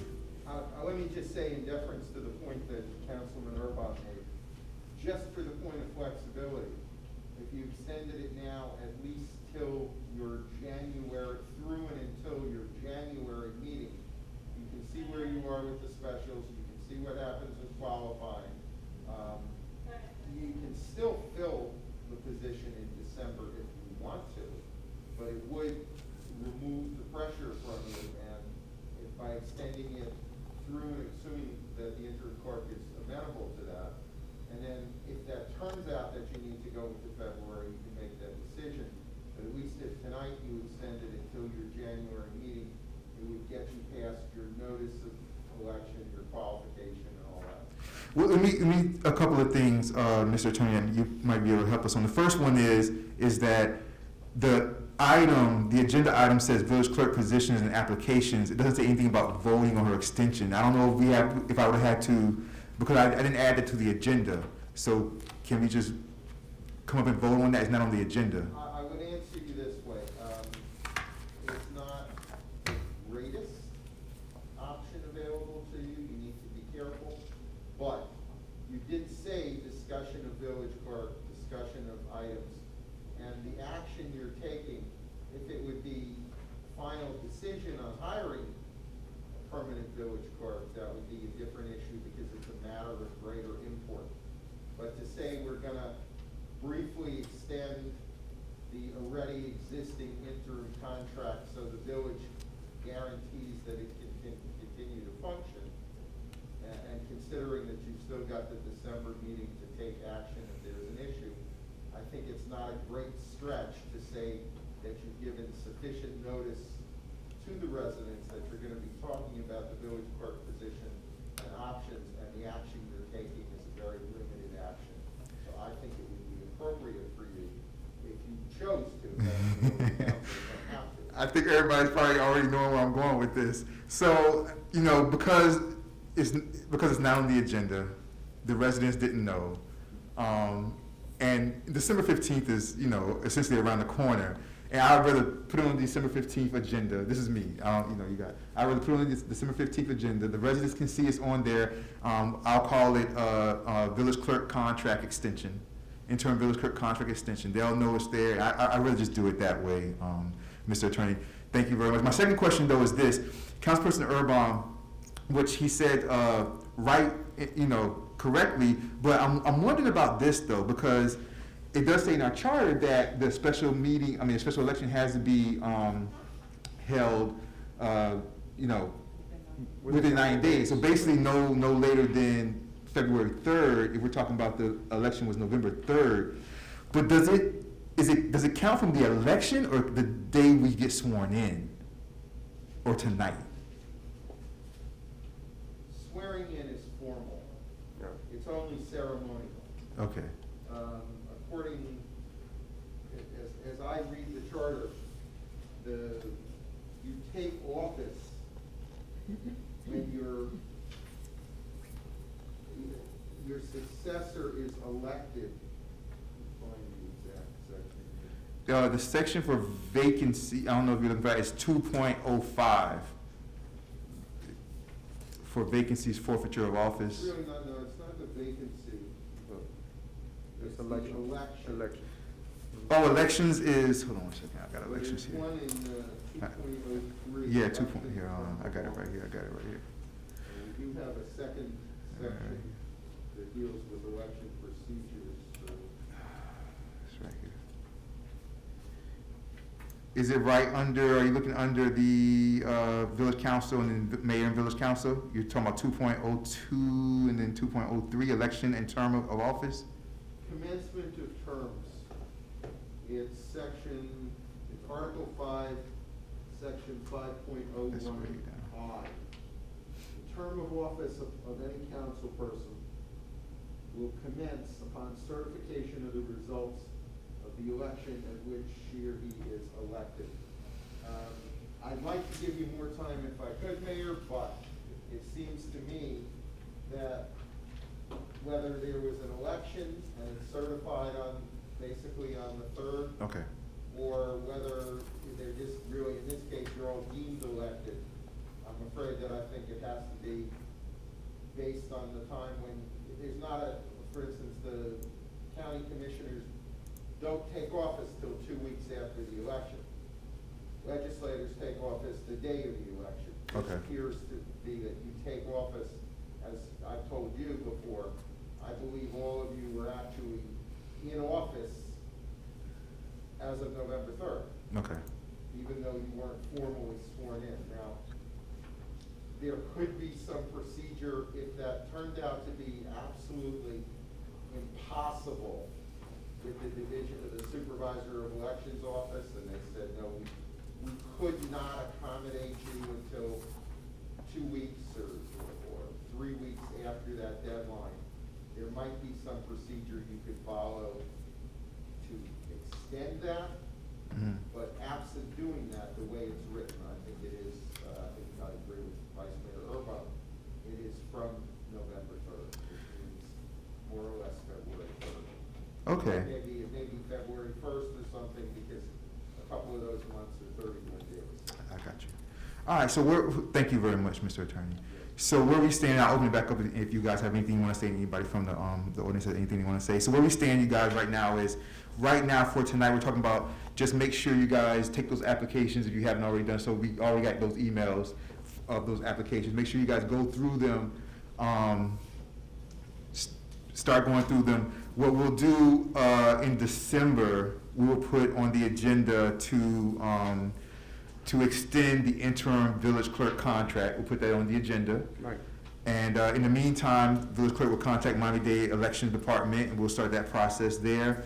And then, so we're looking to choose a new full-time village clerk in the February general meeting. I'm just saying this because I'm gonna put this all in my notes later. February general meeting, you guys, we're gonna looking to choose a full-time village clerk at the February general meeting, all right? So that's what we're saying tonight. This was nothing that had to be voted on. Item H5 didn't have to be voted on. It's just start to get those applications, go over them and start to try to make your, dwindle it down and see who you guys want to kind of choose. For everybody out there, it's still open, you guys. So if you want to apply. Come and apply for the beautiful Village of Albertown. The next item, you guys, is there anybody from the audience that has anything to say about village clerk position, interim clerk contract? We good? Okay. Anything up here? You guys good? Good. All right, H6, you guys, is selection of village committee members. Usually this is, in the charter it says that this is just done by the mayor, and that, the mayor just chooses the village, the committee assignments. I forgot what section of the charter, but it's in the charter, I remember reading it. And the mayor chooses the village committee assignments, but me being who I am, I wanted to not just give you guys committee assignments, I wanted you guys to have a chance to say what you guys really wanted. So what I did here, and there's another thing that I did also.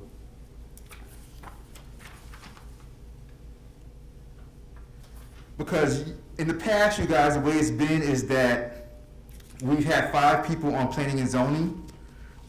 My beard sometimes gets in my mouth, and pull it down with it.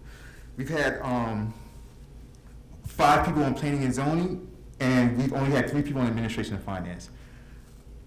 I think administration and finance is just as important, if not more, than planning and zoning. Of course. So I'm going to change to 5 people. Yes. Right? Especially when we get the other 2 members. There's going to be 5 people in administration and finance. That's all the money that goes through Albertown. Everybody needs to be involved in that process. All right? So 5 people in administration and finance.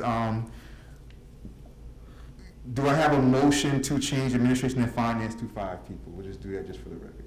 I'll make the motion to change the admin and finance committee to 5 members. Do I have a second for that motion? Yeah, I'll second the motion. Madam Clerk, can I please have a roll call for that, please? Yes. Yes. Yes. Perfect, so that's that. While you guys are looking at that, do you guys already know, I mean, it was on the agenda, so, I'm assuming you guys kind of saw it on the agenda, so you kind of got an idea coming in here, what committees you would want to chair. Vice Mayor Irma, do you, we have 6 committees, you guys. There's only 3 of us, so we're gonna all be on every committee. Right. Okay? It's just, well, at least until February, then in February we'll re-choose. When the other 2 members come, I'll open it back up again, we can choose again. Well, But whatever you guys pick now, though, I'll leave you guys as chair of those, but then, well, I'll say, unless somebody wants it, I'd like to keep chairing code enforcement. okay, so you're gonna say court enforcement? And then I imagine that, not to make assumptions, but I imagine that you, Mayor Nickerson, would be chair of public safety. Is that correct?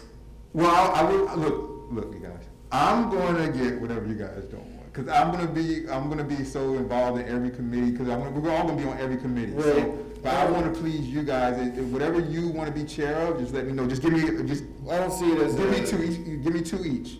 Okay, so So your code enforcement, and let me get one from Mr. Perella, and I'll come back to you. Public Works, I'm already there. Public Works, all right, Perella. What's your second one, Irvine? well, I figure I'll be at least 3 probably, but I'll chair public affairs. Public Affairs, okay, Irvine. And Perella, what's your second? Whoa.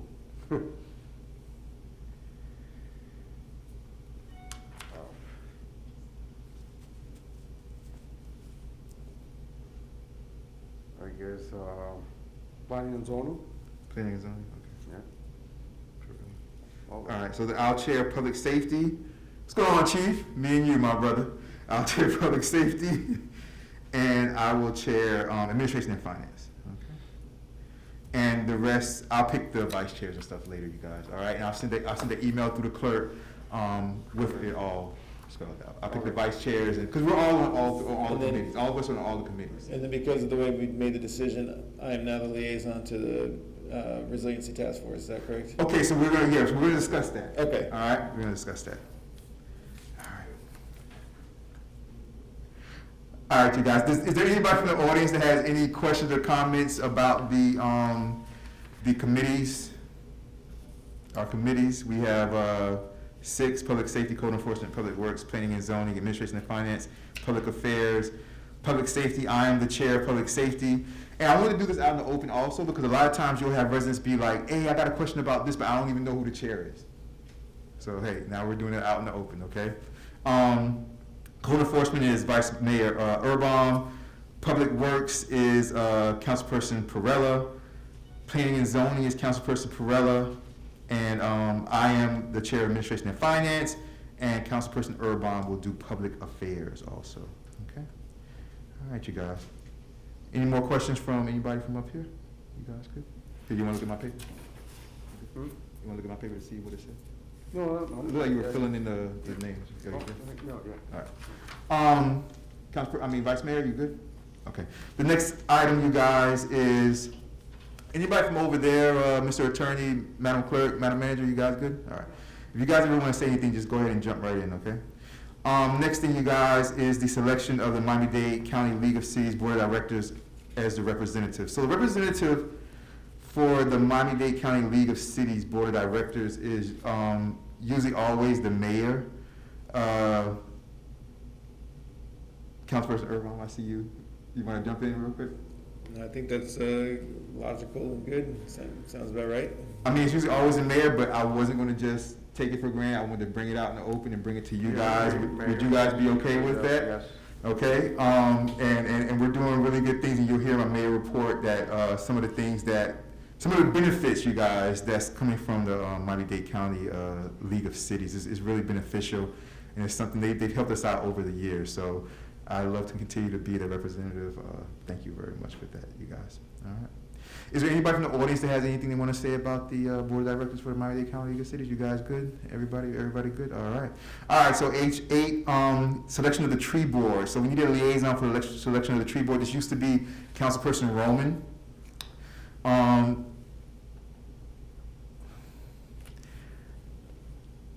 The tree board needs, because we're Tree City USA, we need to have Arbor Day every year. We need to have tree board meetings every year. We need to have one each quarter at least.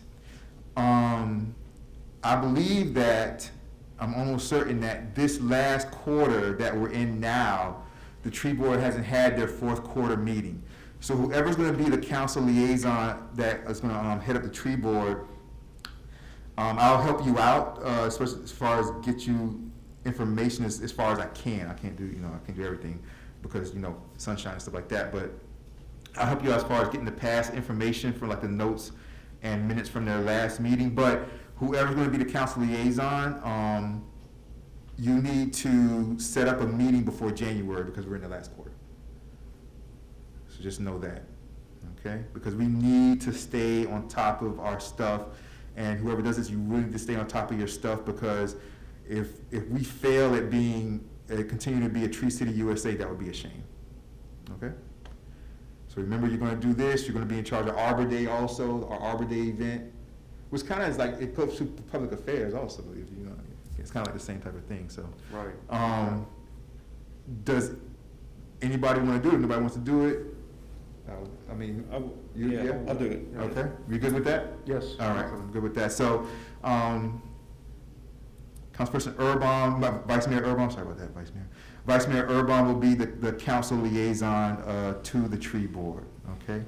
We'll just do all in favor. All in favor say aye. Aye. All opposed say nay. Hearing none, very good. H9, so H9 is possible holiday options, okay. So, you guys, we don't have any lights outside. Like, you know what I mean? It looks dreary outside. So, I had a couple of things that I was thinking about, you all. The first thing this was a while ago, this was a couple months ago, I said, you know what? I said, what would be really, really cool is if we would go and just go to like, a Walmart type of thing, buy a whole bunch of lights, and then get like a couple food trucks and a DJ that plays Christmas songs and have the community come out and just decorate Village Hall. Then the COVID numbers started to go sky high. And I said, you know what? I'm not going to be blamed. They're going to be like, Mayor Nicholson's event. So, yes, Mr. Attorney. Just to make sure, Mayor, has there actually been a vote to change the council meeting from the fourth Tuesday to December 15th? Has that been voted at some point? It was last year, I believe we voted. I believe it was last year. For this December? For this December, yeah, we usually do it, so we usually do those things, in advance. Like we usually look at the year ahead of time, and that's how we usually do it. Okay. Yeah. okay. Is there a problem with that date? No. Oh, we just- Just to make sure that you actually weren't planning it but had taken a vote. No. We usually do that a year in advance. So like, for example, like at this December meeting or in January, we'll look at next year's meeting and we'll make the dates. We'll pick the dates at that time. So, but Mr. Attorney, but we usually don't vote on it though. We usually just come to a consensus as a council. Is that something that we should have been voting on? Well, what I've seen done in the past is you set the calendar for the year, basically. Yeah. And you address those, so that is something you should do by a vote. The fact that there's a consensus is good. So then, if you have a consensus, it's a very easy vote. Okay. All right. Well, when we had a consensus for last year, so what we'll do for next year in the December or the January meeting, we'll open up the calendar and we'll look and we'll choose for next year and we'll vote this time. We'll make sure that we put that through as a vote. All right. So that was my first idea, you guys, is to have that community event. And I said with the code, I kind of scrapped that. Then I had a couple of other ideas. So my second idea, which I contacted the village manager, was about hiring, a company to come in and decorate. Now, I wanted them to do Village Hall, and I wanted them to do something on the west side. I wanted them to have some, and so I was like, man, what if we, when we come down North Miami, we have the lights going up those huge palm trees, but we found there's no electricity over there that's working, so we can't do that. So we have the option of we can use, and because our last quote, Madam Manager, was 2,000 something. Yeah. Because first of all, let me say this: it was hard to find a quote under 5,000. Right. Everybody we contacted was like a $5,000 minimum to come out. So I was like, we're not going to spend $5,000. So we did find and just finagled and Madam Manager with her negotiation tactics was able to get one of their $5,000 companies down to a couple of thousand dollars. Now, let me also say though that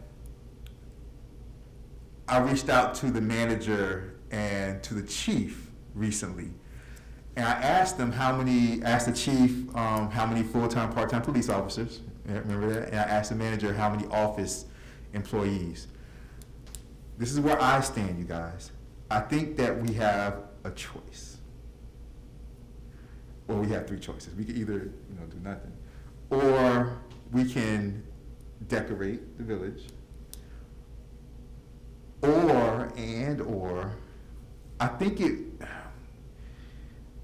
if we can, I think it would be good if we could give the police officers and those who work in the in the village hall like a holiday bonus. Like, we don't have too much money. We can't do too much, but I mean, like $100 each, or $150 each, or something like that. So I just think, if we're for doing something, we could either make the village look nice, or we can support, the people that work for us. Just like a little holiday bonus. We always have the option where we could do both, but that would be, more money. It would probably be closer to, because if you're talking about, let's do this real quick.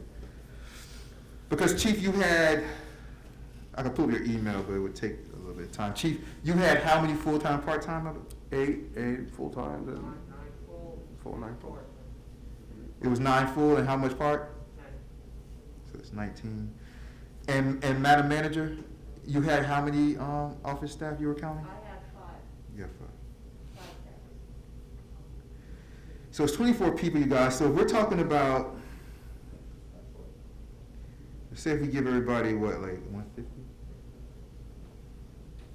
Let it be a surprise. That's 36. If we give everybody 100, that's 20, that's 2,400. I mean, I think it makes a significant difference. And I think if we have it anywhere at all from any type of a budget to pull from, I'd say 150 is what we need to aim for. If we're gonna do that, I think it's a good idea. Yeah, Yeah. yeah. And you guys would rather do that than decorating the village hall? Well, as far as the decoration, what I'm thinking is, That could be a community event still, you know. right, so, You so know. I think that, for example, there should be some sort of, positive message out on the board. We can maybe just wrap the board out here, just, with some lights. Have some donations from residents. Right, and then, honestly, in terms of, spirit of the season and all these types of things, see if we can't pull off something like a food drive or something like that, or something where the residents are still able to come here, participate, and then maybe we can do something like help a local charity or a soup kitchen, something like that, and help out that way. And that way you have kind of a message that you're able to promote throughout the weeks, and so everyone's gonna be, small gestures are gonna go a long way this holiday season, so I don't think we need to necessarily, worry so much about whether or not it's gonna be, the size and scale that we wanna be. I think if we just aim for something as meaningful as possible, then we'll hit, there'll be a win. So I think, it might be too short notice, but I'm sitting there thinking you have some kind of a contest among like the kids in the neighborhood or something where you're basically looking for your positive message, or each week maybe put out a different message on the board. Do the marquee out front here, just in lights, keep it like simple that way. Encourage residents to, express themselves this holiday season at their homes, decorations and whatnot. And then focus in terms of the output on bonuses. And then maybe if we can get some resident participation and help out a local charity, I think that would be a successful holiday season. Thank you very much, Vice Mayor. Councilman Ferrer, before I go to you, Madam Manager, when we first started to look into the buying the lights ourselves, remember that was the first idea that we were, but they ended up being more expensive than we thought. Yeah. Do you remember, because when we were looking to buy the lights ourselves to decorate the village, We would then need equipment to hang it, we need the generator, the lighting mechanism, because we don't have a lot of electricity out here either. We have one outlet, but Mhm. then we have to get. which is why the company would have been better because they come with their own stuff. Because they could also put it up, we use it for the month or for a few weeks, and then they come and take it down and take it. But then we've got storage, and then we've got, we have to think about maintenance as well.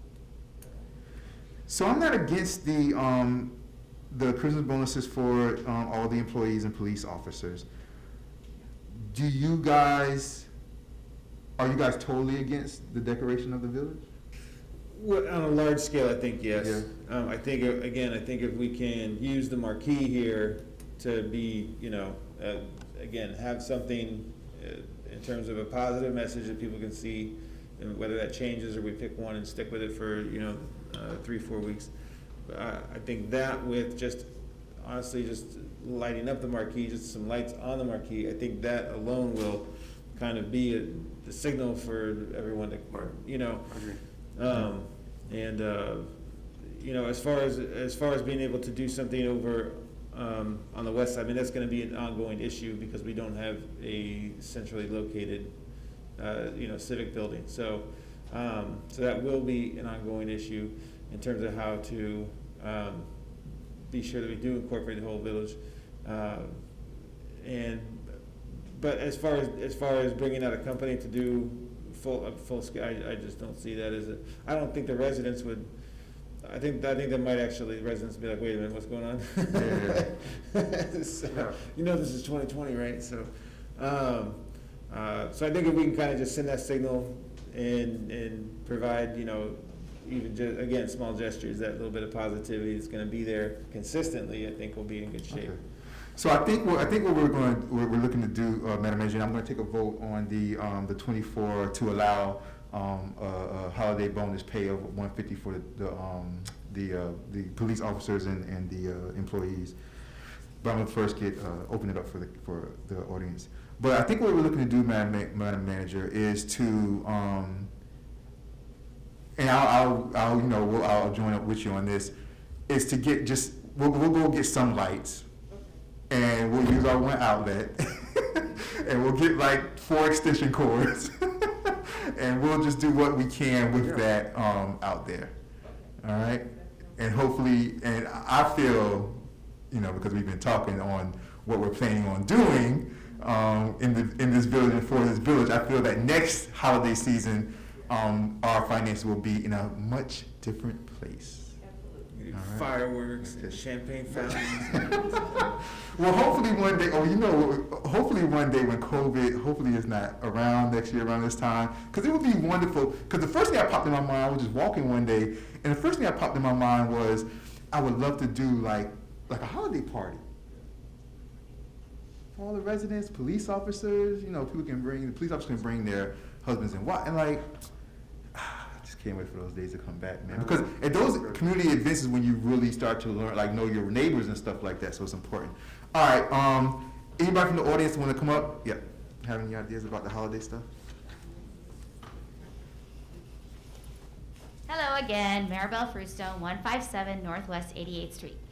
So as the president of the not-for-profit organization, the Women's Club of El Portal, my daughter created Caroling Through the Village 7 years ago. During COVID, we do understand that we will have to be socially distanced, but the 7th anniversary of it, we still want to try and have it. So we still want to try and spread cheer. We think we are going to be calling it Carol Vanning Through the Village. Where parents will be we're not wagoning through, that they're actually taking their own children in their own car in a long parade. And a la like parade style with the birthdays and everything that's been happening, that we have selected areas. So maybe that might spread the cheer during this time and assist in getting people to be more festive about the holiday season.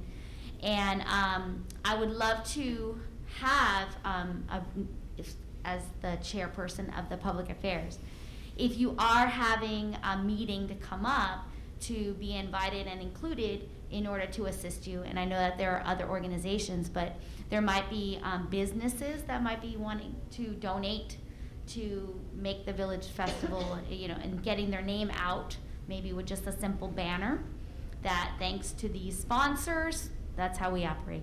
Thanks to these sponsors, these people have made it possible for this community event. So that might be a way of also doing it, without you having to go to the Home Depot and buy your own lights. Yeah.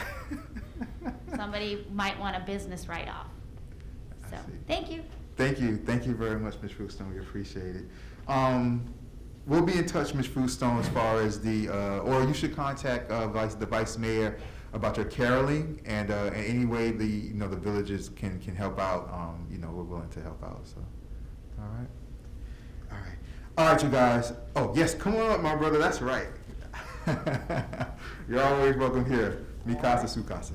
Josh Carpenter, 237 Northeast 86th Street. It's my first time getting up and talking. So There you go, my brother. You're doing wonderfully already. Starting off right. Let me just start off by saying I love the idea of having a community event to decorate. I think obviously that would be irresponsible this year with COVID, but I love the idea. Love the idea going forward, and it might make sense to invest in some lights at some point. My wife Elizabeth and I were just talking. There's usually really big sales right after Christmas. That's very true. So maybe That's just something to think about, that's maybe very the village true. could look into that That's right true. afterwards. We get a great deal on some things that then we could use to decorate the village going That's forward. very true. Turn that into a nice tradition where we all get together and have a little That's festival, very get true. together. We think that's an amazing idea. On top of that, love the idea of the bonuses for our essential workers that are here all the time. Again, with COVID, I think that is a nicer gesture this year than just spending a lot of money on lights in advance of the holidays. And then finally, we're 1,000,000% in favor of Vice Mayor Urbum's idea of setting up some sort of donation box or something that supports a charity. And particularly, I think it'd be amazing if we could do something that would support some of our locals here, whether that's people here in El Portal or even neighboring villages, maybe Little River, just folks that are here nearby, help out those that are in need during the holiday season. So. I agree with everything. Thank you very much. I agree with everything you said. Wonderful. Just in case nobody understood, El Portal has the smartest residents in Miami-Dade County. Just in case you didn't know, this was a perfect example. There you go. Thank you very much, my brother. I appreciate it. Vice Mayor Urbum, we don't have a public affairs committee meeting before January, but let's talk about that, because in new business, we're going to discuss something about a possible moving of a planning and zoning meeting, because there's some stuff coming down the pipe that we might have to do earlier in January. So when we discuss that, let's talk about maybe we could do a public affairs. It's not we might have to do a public affairs. You could do essentially like a December through February discussion, so it wouldn't take such a long period of time, but we can get the most immediate priorities at least discussed. Yeah. And that way, maybe that could be added as an agenda item. That could be accomplished since we wouldn't be meeting until January. Yeah, we'll see, because as far as public affairs is going to assist as much as possible with the caroling, and public affairs wants to assist with doing food drive or something like that. So I'll send the clerk an agenda item. I'll send the clerk an agenda item with a guideline for how long I believe it would occupy, how much time, and then see if that's something you would consider adding to that. Yeah, because what we could do is, and like I said, we can talk about this because there's something else that in new business where this is going to come up. What we could do is, you guys, we don't have to have a special public affairs meeting to where it's an additional. What we could do is we could take the January meeting, and because it's holiday season, there's a lot of things that we might want to do, and just move it to December something. We could move our public affairs meeting up in to the beginning of December, and just don't have one in January. So we're not doing extra. We're just adjusting and moving one up just for that one time. But we can talk about that. Like I said, in new business, there's something coming up where it regards that. Okay. So in that event, then we would need to cover essentially present through let's see, January through April. We might not meet meaningfully until March. So we would need to get things ironed out through April, because then in March we would be planning for May, June, and beyond. Yeah. Which is have the budget meeting, right? Yeah, mid-year. right. So actually taking the Public Affairs Committee meeting out of January might open up space for the mid-year budget in January. All right, we'll There's see. a lot going on. We'll see, because it might be easier just to put an agenda item in December to discuss the public affairs for the holidays. But that would need to happen very early in December. Yeah, that's the problem. Yeah. Yeah. Which is okay. We'll get to it. We'll get to it a little Okay. later. Is there anybody else, you guys, for the holiday pay options before I go to the roll call, motion, second, and roll call? Anybody from the audience? No? Hearing none? Anybody from over here? No? Hearing none? All right, you guys. So I'm going to be looking for a motion. We need a motion to pay our police officers and employees and essential workers holiday bonus of $150 a piece. You guys, I need a motion for that, and then a second. I'll make a motion to adopt the holiday pay bonus as outlined by the mayor. Do I have a second? Yeah, I'll second. All right, so we have a motion, we have a second to pay police officers, office employees, and all of our essential workers here in El Portal a holiday bonus of $150 a piece. Madam Clerk, may I please have a roll call? Councilman Correll, Yes. Vice Mayor Erdem, Yes. Mayor McDaniel. Yes. The item passes 3-0. Thank you very much, appreciate that. We're gonna go into the resolutions next, you guys. Right before I go into the resolution, let me congratulate, our interim attorney Gill. I know you were sworn in a little bit earlier today. We appreciate you coming down here, sworn in as a state representative in Tallahassee. He had a crazy day. You know, he was last week or a couple of weeks ago. He said, you know, your meeting is the same day as I get sworn in Tallahassee. He said, but look, this is what I'm gonna do. He said, I'm gonna get the first flight out of Tallahassee. So he got sworn in, ran to the airport, got on the plane, but the plane he had to catch, it wasn't coming straight to Miami. So he's in Tallahassee, he had to fly to Carolinas. Wow. To get an exchange plane from the Carolinas, then fly to Miami, hop in what did you get, a taxi or Uber? Hop in the taxi. He said he was going to get a taxi too. We were on the phone to discuss this like a week or so ago. He said he was going to get a taxi. I said, why isn't Keller getting an Uber? He's going to get a taxi? I was like, will he be able to find a taxi? Will he find one? But he jumped in a taxi and he got here. So we appreciate that. And congratulations, Attorney Geller, on your state rep position. Congratulations. Appreciate it. All right, you guys, moving into the resolution. So the first resolution is Resolution 2020-39. This is the Sustainability and Resiliency Appointments. This is a resolution, I'll read it into the record. A resolution of the Village Council of El Portal, Florida, appointing members of the El Portal Sustainability and Resiliency Task Force and providing for incorporation of recitals and providing for an effective date. All right, you guys, so in this resolution, there's two reasons why we're doing this resolution. The first reason is because we had a change from one of the original individuals who were on the resolution. They couldn't do it anymore for personal reasons. Therefore, the resolution members, the task force, you guys, they voted to add a new member, who is Ms. Sandra Valencia. So this would add her as that fifth person to Sustainability and Resiliency Task Force. Also, in the resolution that we have here, we adjusted it to where, and this is why we decided to do this, and the whole task force decided to kind of do this adjustment.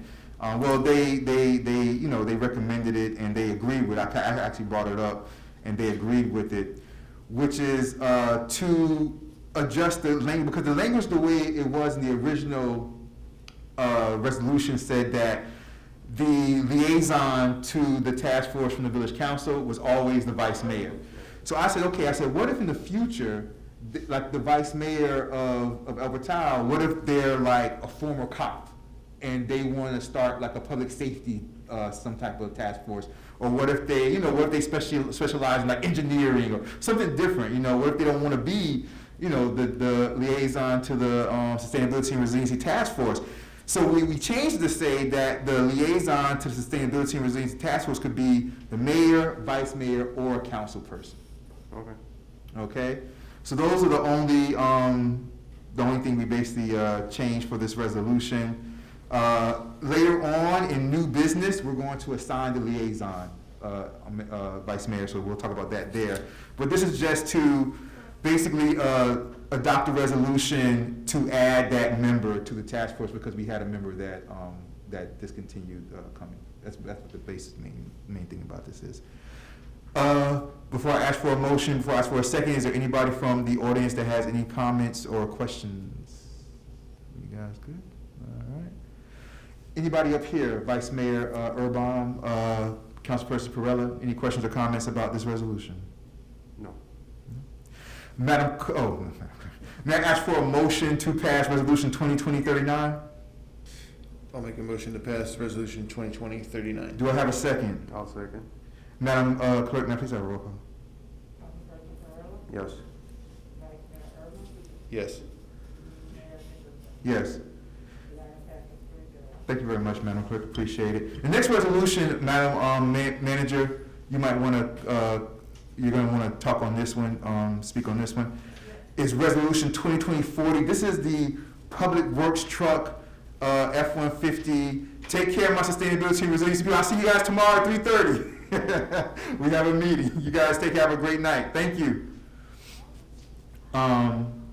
Okay, so this is a resolution 2020-40, Public Works Truck Ford F-150 bid, and, Madam Manager, you can take it away. Yes, thank you. Do you want to come to the mic, or? Can you hear me? Grab some stuff.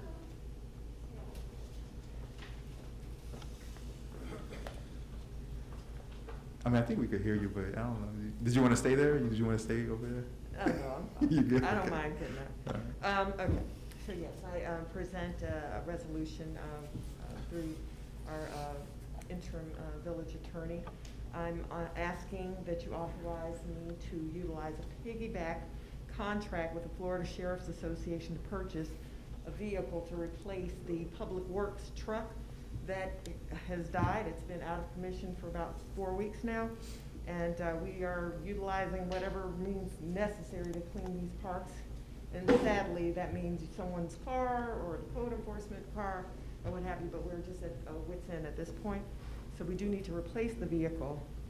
This was unbudgeted, as you know. But I've had many conversations with our CFO to find funds.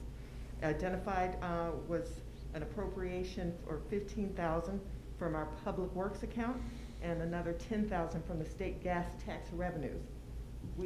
Our CFO did do some pricing for a F-150 Ford pickup truck and found that through the Florida Sheriff's Association, the general price would be about $22,000, but we will have to maybe paint it, put seals on it, and safety lights on it. So we're asking for $25,000 in that appropriation. And also, if there is an opportunity, I am further authorized to explore finding a lower price for the vehicle from a local vendor. But I would do it through the 3 competitive bids. So I ask that you please consider that so we can quickly replace that vehicle. Okay, let me, before we move on, I'm going to open it up to you guys. Let me read this into the record. Let me just read the resolution into the record. And then I have one question that kind of like, I think it's a general question also. All right, the resolution 2020-40, you guys, Public Works Truck Ford F-150 bid.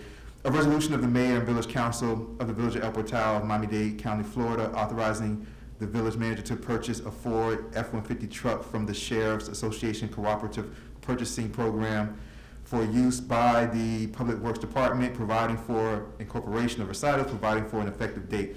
So my question is, and I think it's a general question that everybody will probably is probably wondering, what's the benefit of going through the Sheriff's Association Cooperative Purchasing Program? Because it's it's a procurement instrument that we can utilize that will assist us. These are already vetted and authorized entities that we wouldn't then have to go through that procurement process ourselves. So a piggyback is certainly allowed in these instances of purchasing equipment necessary for public works. Madam Vice Mayor Irma. Yeah, so I know also that resident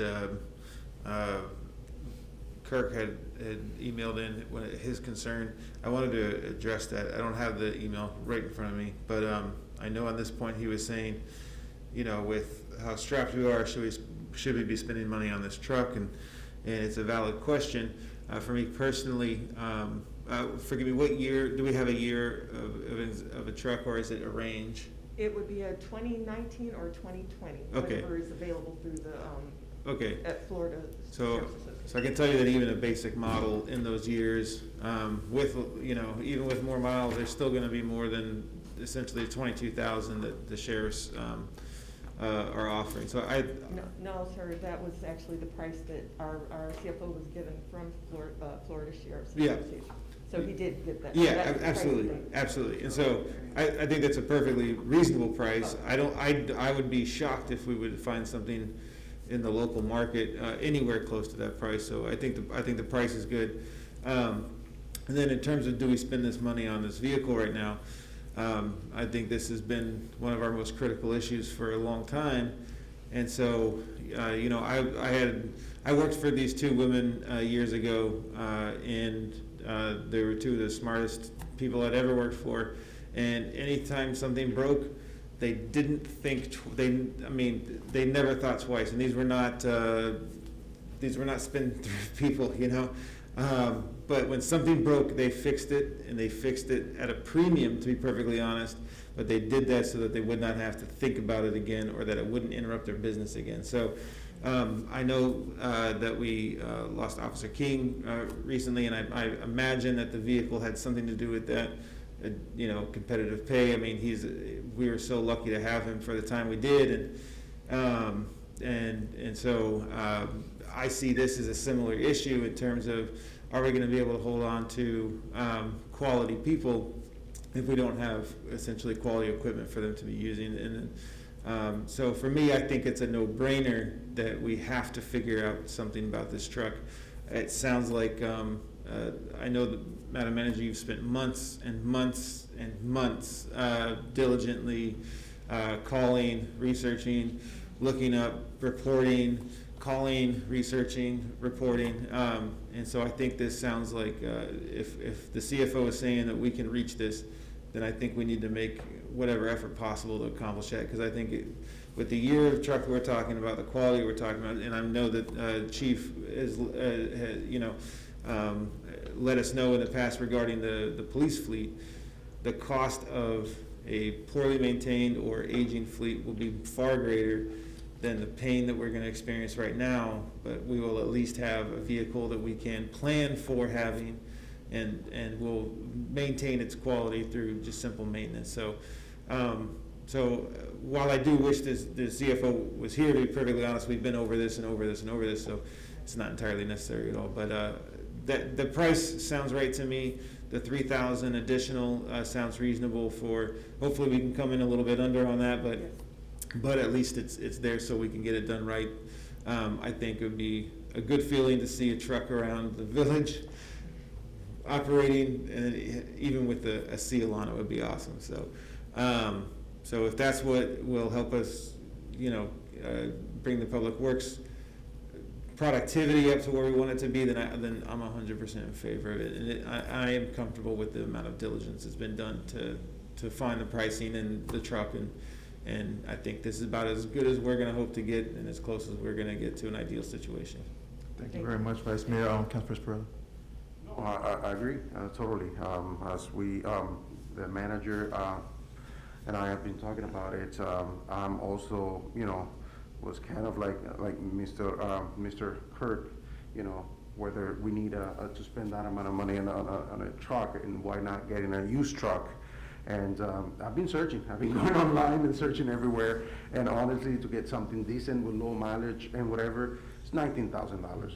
So like Andrew said, there's no brainer to get a truck, brand new truck, pretty much with warranty and everything for $22,000 or under, if it could be possible. So it's a pickup truck. They're not cheap. And yeah, even though we don't have, it's probably a square mile, what we have. So we need something that's reliable, and I'm up for it. Even just the day after this last event we had, over the weekend with the weather, I was sitting there thinking, right. I know a lot of residents were letting us know different areas that were, but even just to have a pickup truck that next day, we could have immediately started beautifying the village. Exactly. Again, with some, a small task, so, yeah. Absolutely. So what I was going through the quote here, if it's, or the description, I didn't understand all these add-ons, whether it's the gray line or the white, whether it's, those are options or those add-ons are standard, or because I saw some things over there that don't necessarily need to be on the truck, or the truck needs to have. So I don't know if that is something that. Yes, we're looking for just the basics. We want to Okay. be able to put a seal on it, but we do need to put lights on it. Right. Outside of that, it need not be, the. Not best computer and, mountain most things, luxurious or things no to take a truck.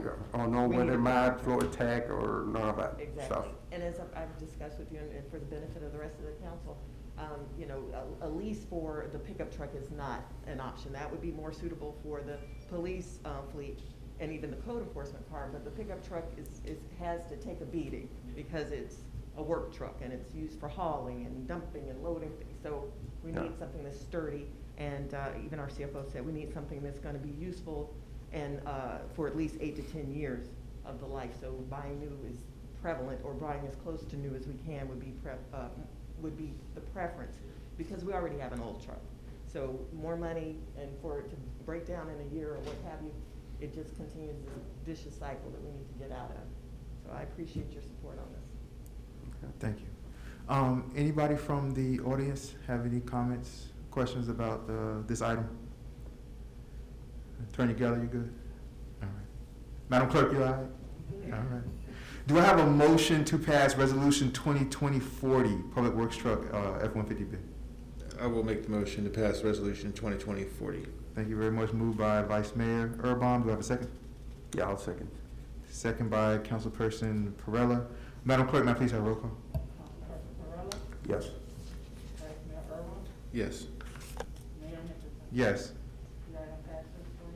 All right, thank you very much, appreciate it. Thank you very much, Madam Manager, for all your work.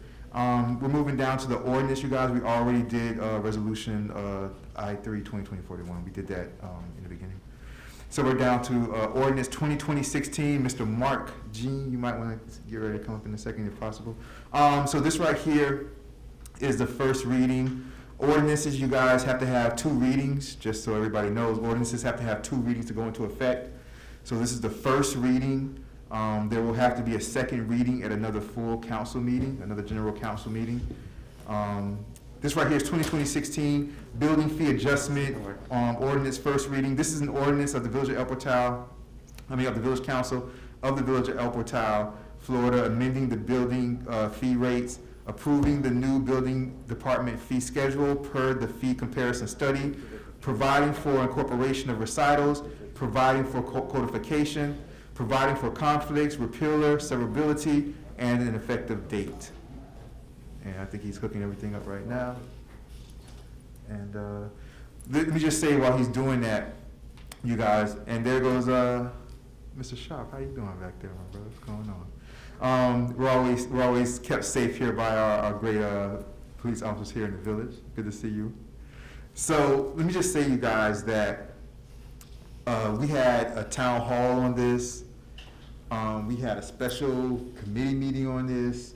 We had a council meeting on this. We've been going through this a few times already. And this, like I said, this is the first reading. Ordinances need 2 readings, so there'll be more time to discuss this even after this, if this passes like it is. There'll be more time to discuss this and, and adjust or whatever you want to do, things before the second reading, if you want. So. Yeah, the only complaint is like Mr. Clerk had. Go ahead, Councilperson Perella, go ahead, say what you're going to say. I'm sorry? Go ahead, say what you're going to say. Oh, yeah, the only complaint that I guess is on Mr. Clerk's email was that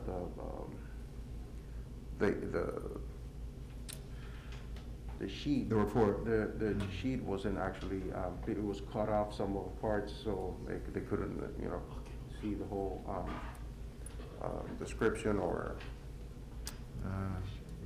on the email they sent for the, on the agenda. Maybe we have to send things, like turn the sheet sideways so we get, Right. like how we do the budget, Right. We should do that. Yeah, I don't have the email with the password for this thing. Yeah. Well, if I could bring it up here in a minute, but basically what he was saying was, his concern was that if the fees for residents doing work on their homes increased as well, or I got it, hold on, I saw it for a second. I think that was actually because I said something about, it being resident, and Mr. Mark Jean. Jean clarified it. It was basically what any construction over 500,000 or whatever was, whether it was residential or commercial, about the fees and all of that. Because we were talking about being more for commercial and not residential, and you clarified last night that that meeting that it was actually for any amount over $1 million or something like that. The example. Right. Talking to the microphone, you guys. Yeah, the example that I gave in the previous meetings was for, I believe, commercial project Right. with $2 million. Right. Right, as an example, As an example, yeah. Now, so I found that it's November 15th if you're looking for it, but, so what he was saying is, shouldn't we be lowering fees for residents if we want homeowners to do things like inspections, painting, fumigating, gazebos, trellises, pergolas, roofing, fencing, windows, etc.? You know, again, we're going back to the reason we're doing this. I think you said 1984 was the last time this was updated. Yeah, from the cover Right. of the Unicode 1984, October 9th, 1984. It was And- adopted. And most of these new fees that are being proposed are still nominal. Right. Most of them are nominal. So I understand his concern, you know, that we could be adversely affecting our desire, which is to as far as from a fee standpoint, bring us into the 21st century, and catch up with that lag, so that, again, this is not necessarily a pure like revenue stream for the village. We're really trying to cover our building department costs, really, is the goal here. And modernize it, right? And so, while I understand, you know, his concern, I don't believe that these nominal increases are going to prevent anyone or encourage someone to not do the proper permitting. I think one of our biggest challenges really continues to be our outreach to the residents so that they know where to go, who to talk to when they want to do something. You know, most of the questions usually are fairly basic that should be answered, you know, easily enough by the building department in terms of, do I need a permit for, you know, different types of work. So, but as far as the fees go, I just don't see that the changes that you're proposing are radical by any stretch of the imagination. And still, for a resident who's not doing a $2 million renovation, they're just, you know, doing a simple kind of work. I don't believe that any of these fee increases will prohibit anybody from completing that work. So, but before you present, I just want to say again, thank you for all of your work going through this line by line, and then the history that you've given us, and then the comparisons to other municipalities also. I feel that we have had a incredible amount of information to be able to work with, and this is a good thing for us going forward, I think so. Yeah, definitely. All right, I'm gonna opt out of the laptop presentation, because I just have some issues. Oh, had issues? Yeah, posting on the monitor. Oh, okay. So I'm just gonna kind of. Yeah, you can just breeze. You can breeze through it. Yeah. Good evening, everyone. Say your name and address for the record, please. My name is Mark Jean. I'm the building official for El Portal Building Department.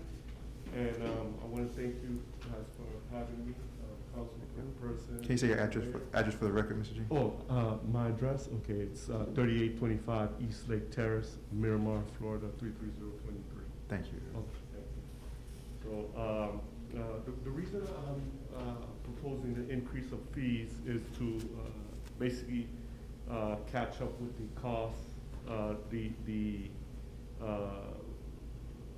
the inflation, basically to bring the permit fees up to date. While going through the numbers, I saw that there was kind of a lag from the time it was presented in, from the date of October 9th, 1984. Basically, we're running into a situation where there's like a deficiency in the fees in terms of the revenues versus expenditures, and this is why the fees need to be increased, because the last time they were increased was 1984, and you know, for example, we have an immediate problem where we still have hard copies and we don't have enough, or we can't cover the expense of digitizing our plans that we have, actual plans from, some plans from 1930s.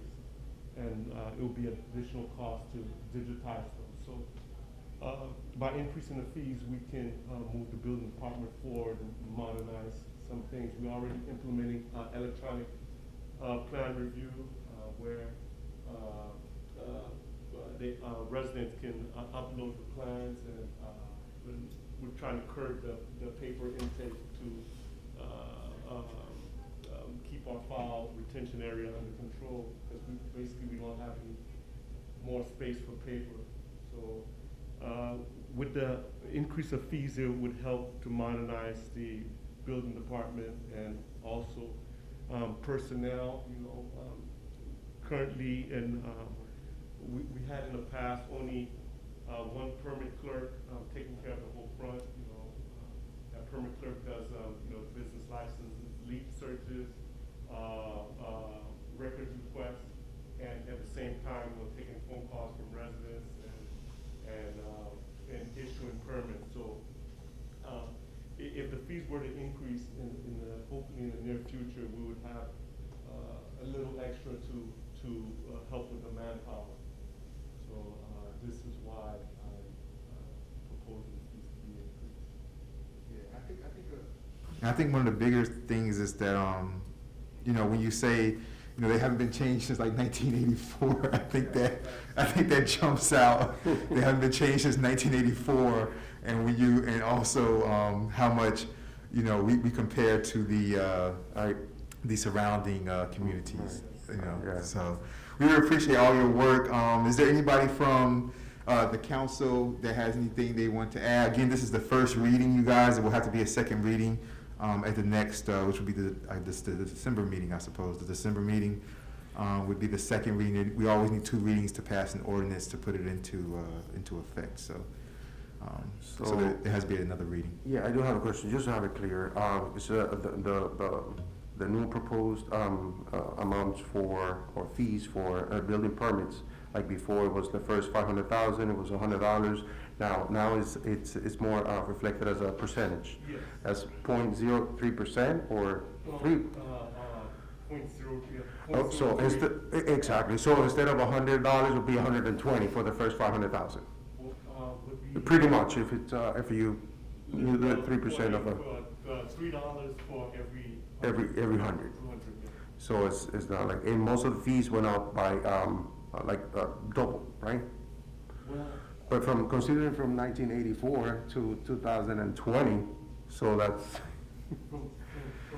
so whatever we had, that was, some fees are like, instead of 120, now it's 250 or stuff like that. It's not like it's, and not like Anders was saying, it's not outrageous, it's not something radical or so. Yeah, what Councilperson Ferrell is trying to say is that from 1984 till now, he said you're basically like a lot of things are doubled. He said, and it's been so long from 1984 to 2020. He said that even things being doubled is not a lot. Yeah, Right. With inflation, he said like it's Andrew was still not a saying lot, earlier. even if it's double, it's still not a lot. That's what he's trying to say. Right. And also, one of the concerns was actually the hourly rate.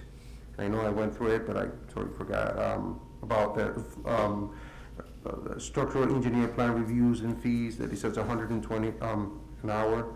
So is that a reasonable, does it has a limit, whether, it actually shouldn't take more than an hour to read the plans, or they could take 3 hours and then it's $360 when it's something that it could be, or basically like a cap. right. So see, what we have in yellow over here, the proposed, is something that's gonna be added to what's existing, or that's gonna, The proposed, for example, have that page here. Right. Where for structural engineer plan review fee. Right. 120 per hour. So this column is what would be in effect. Right, I understand that, but I'm saying, is that a reasonable, or that is the right, as by your experience and stuff, people, it's, I don't want also people to think like, okay, so this is like a, like now they can take like 3 hours to read the plans or whatever and charge 360, when in reality it could be like just, an hour, thing, and then, 120. A little on depend, that 120 was, compared to with, Miami Shores, right, yeah. Because currently now we charge. Speaking to the mic for me, Mr. G. Currently now, we would charge, $60, Mhm. for the, structural review. Mhm. But that in actuality is low compared to, let's say, if you have, let's say, a window, would be no more than an hour. But on larger projects, it would go a little bit, it might be, let's say, a day's worth or even less on, let's say, a high rise. Maybe exactly, in a Yeah, commercial, but like on a typical residential window, I don't see nothing more than, 1 hour, right, and there's something that could be more specific when it comes to that, maybe, residential is something, or, put a cap, it shouldn't be more than, I don't know, I just see it like it's an open, blank, check, like Kirk said. Okay, like a maximum amount. Yeah, I mean, because, again, it's just, it says $120 per hour, but who knows how, that's something that it could actually be done in less than an hour, or it's just gonna get extended to charge more. So it doesn't look clear, and, maybe for, commercial will apply, because like you said, it could take days to read, plans and all of that, but for residential, it should be like a cap. I don't know if it's something that it could be, done, if it's legal, like kind of like doing residential, not commercial, or vice versa. But that's the only, concern I have there. Okay. Mm-hmm. Vice Mayor, I think you want to go ahead. I was specifically about the structural engineer plan review fee.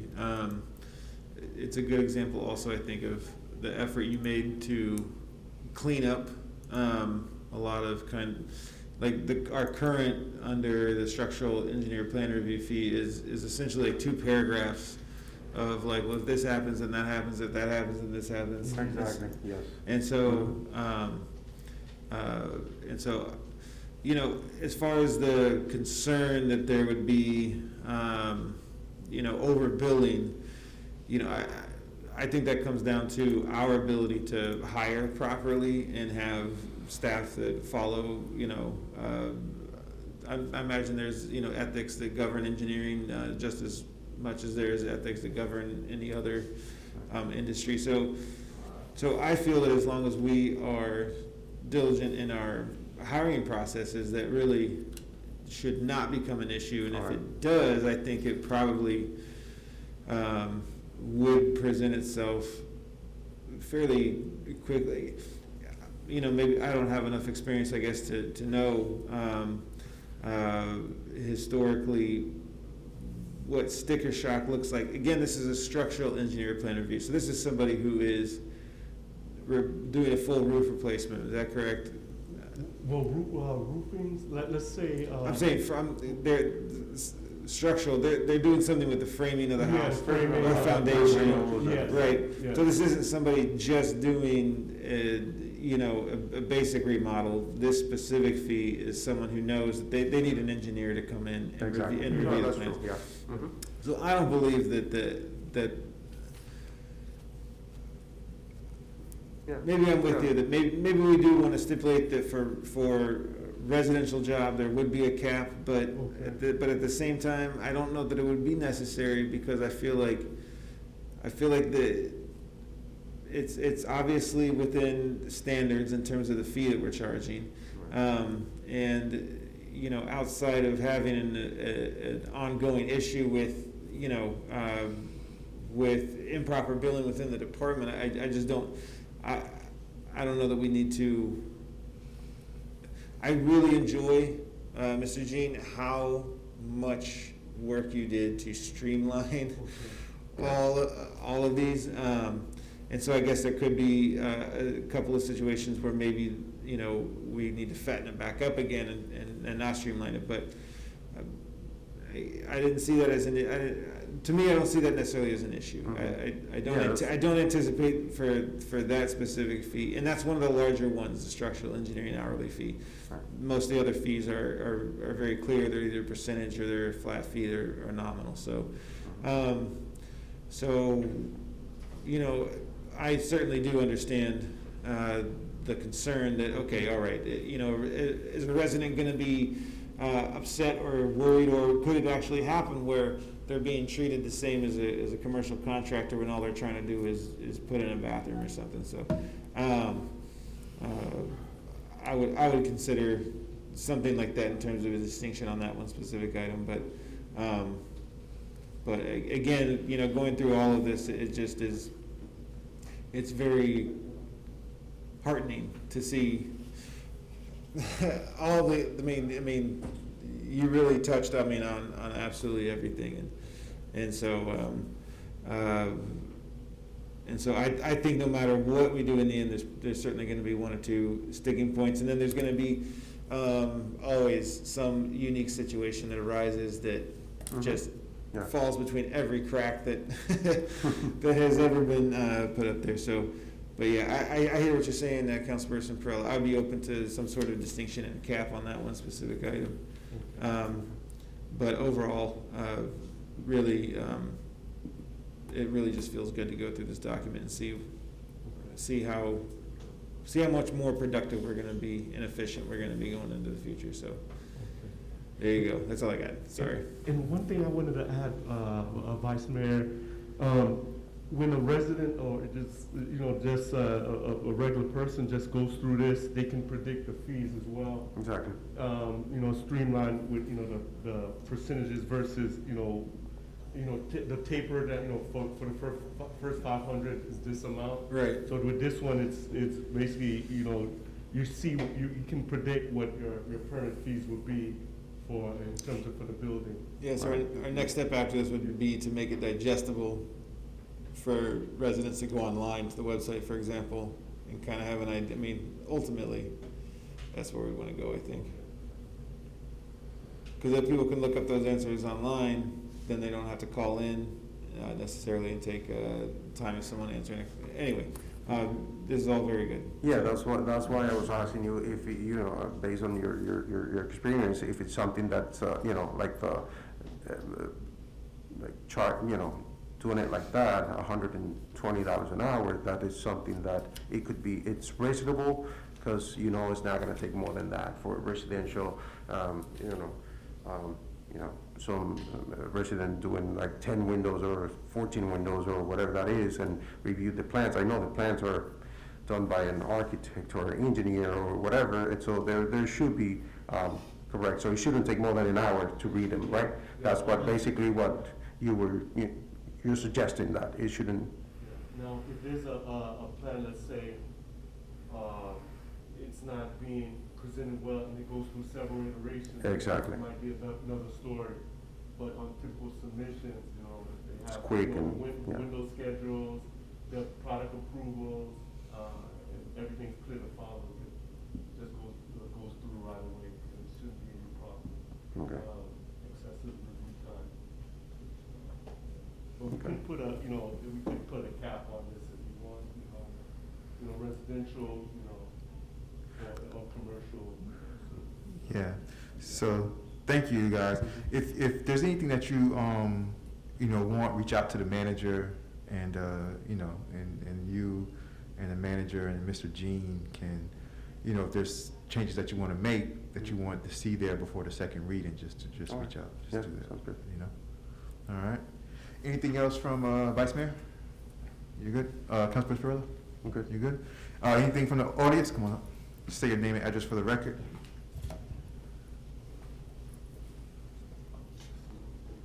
I don't know if that one's, is that one on? Yeah, there we go. Everything's working. Hi, everybody. I'm A.R. Barrington. I'm with 471 and 495 Northeast 83rd Street, the Cavista project. Good to see all of you again. For clarification, would these new construction rates apply to our multifamily residential project? It would be, I guess, when I believe you We were speaking to the mic for us, Oh, Mr. sorry. It would be, whenever they take effect, whatever projects would be coming in, would be applied for, that's when they'll be effective. At the time the permit is issued, or at the time we are applying for a process? At the time you're applying for the project, for the building permit. Building permit applications presented to the building department. Okay, so for example, if we had submitted a building application today, the new fee rate would not apply? No, it's whenever it's. And this is the, effective. remember, I'm sorry, this is the first reading. It doesn't pass today, so we still need to go through a second reading and then approve so. Okay, so, but just to clarify, if, for our specific project or any multifamily residential project coming in, if we get a process number prior to the final approval of these rates, we would be charged under the current rate calculation. If you provide all the submitted documents to the building department, whatever fees that are active at that point would be applied to your project. Yes, that's correct. Okay, and then, but moving forward, these new construction fees, they do apply to multifamily residential? I'm just asking for the clarification between commercial and industrial. Does commercial include multifamily residential? Sorry, say it again. So essentially, specifically, we're talking about an apartment building. Okay. Is that a commercial project in your definition here? Commercial, yeah. Commercial residential, yes. Commercial project, yes. Okay, yeah. And I apologize if we missed it. This is the first time that we had seen this, and so we had missed some of the other presentations. Our apologies for letting us slip through the cracks. But I would also just like to participate in seeing the research. My understanding, this 3% fee, that is exorbitantly higher than what other municipalities would charge. For City of Miami, for example, would be 3/4, 2/3%. Did you, in terms of for Miami Shores, did you, because I copied exactly what Miami Shores had, did you also? I haven't seen what Miami Shores has, but, you know, we can take a look at it. But, and then just the other comment, the way it reads now,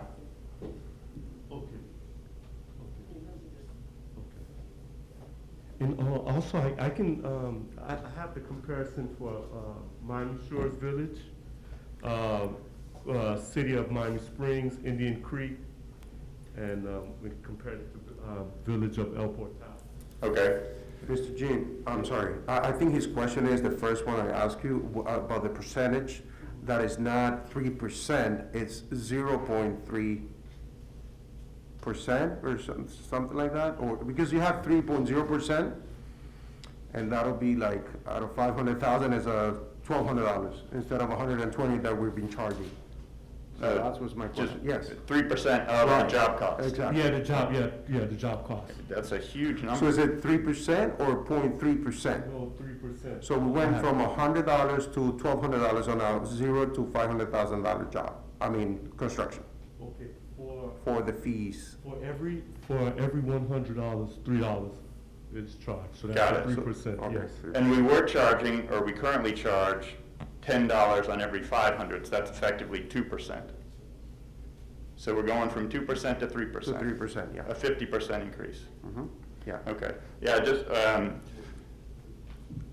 I apologize for being late in the game, but representing the large commercial project, and we're here at the table, my only ask would be if you could postpone the reading until we could have another discussion about it.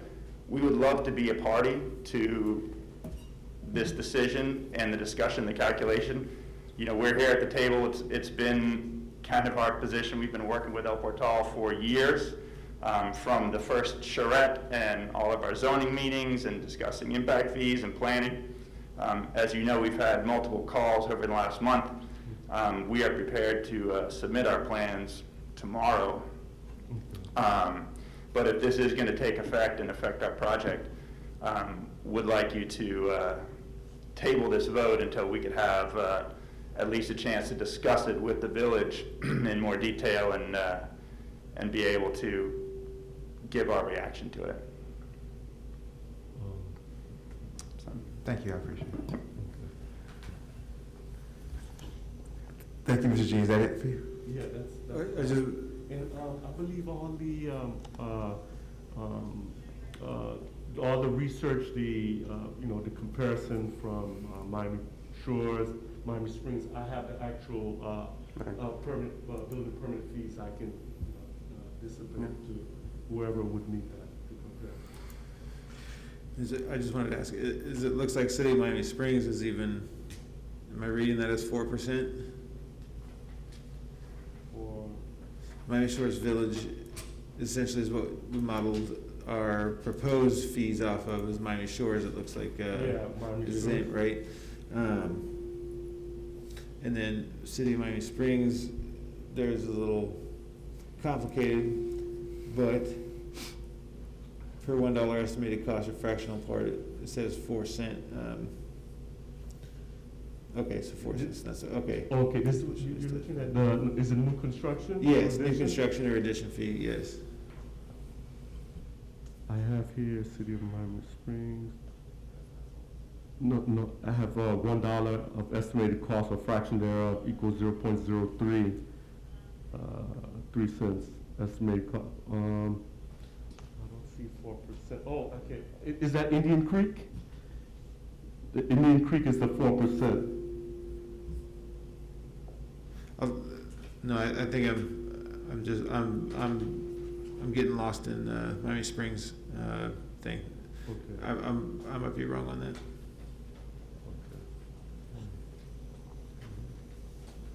If I could just add one more detail in comparison with those other municipalities, I kind of see it's not a huge difference, right? If we're talking about a house, I'm going to build a $500,000 or $1 million house. But when you're proposing, a $50 million project, these differences become extremely significant. And so you'll see in other municipalities that have more large-scale commercial projects, these rates are scaled. So, okay, great, it's 3% from, 10,000 to $1 million. But then when you go from, 1 to 2, it steps down. And if you're going from 20 to 30, it steps down. And, Miami Shores, does Miami Shores have a commercial project the scale of ours? Does Indian Creek? I don't think so. So I'm not sure those are great comparisons if you're talking about a specific zoning designation of the density that we're dealing with. All right. Mr. Attorney Geller? Just to be clear for Mr. Barrington's question, as you discussed, Attorney Geller, can you come to the mic by chance? tonight is first reading. Yeah, tonight's first reading, yeah. So whether you have any amendments at second reading or postpone second reading or anything else, it does not take effect.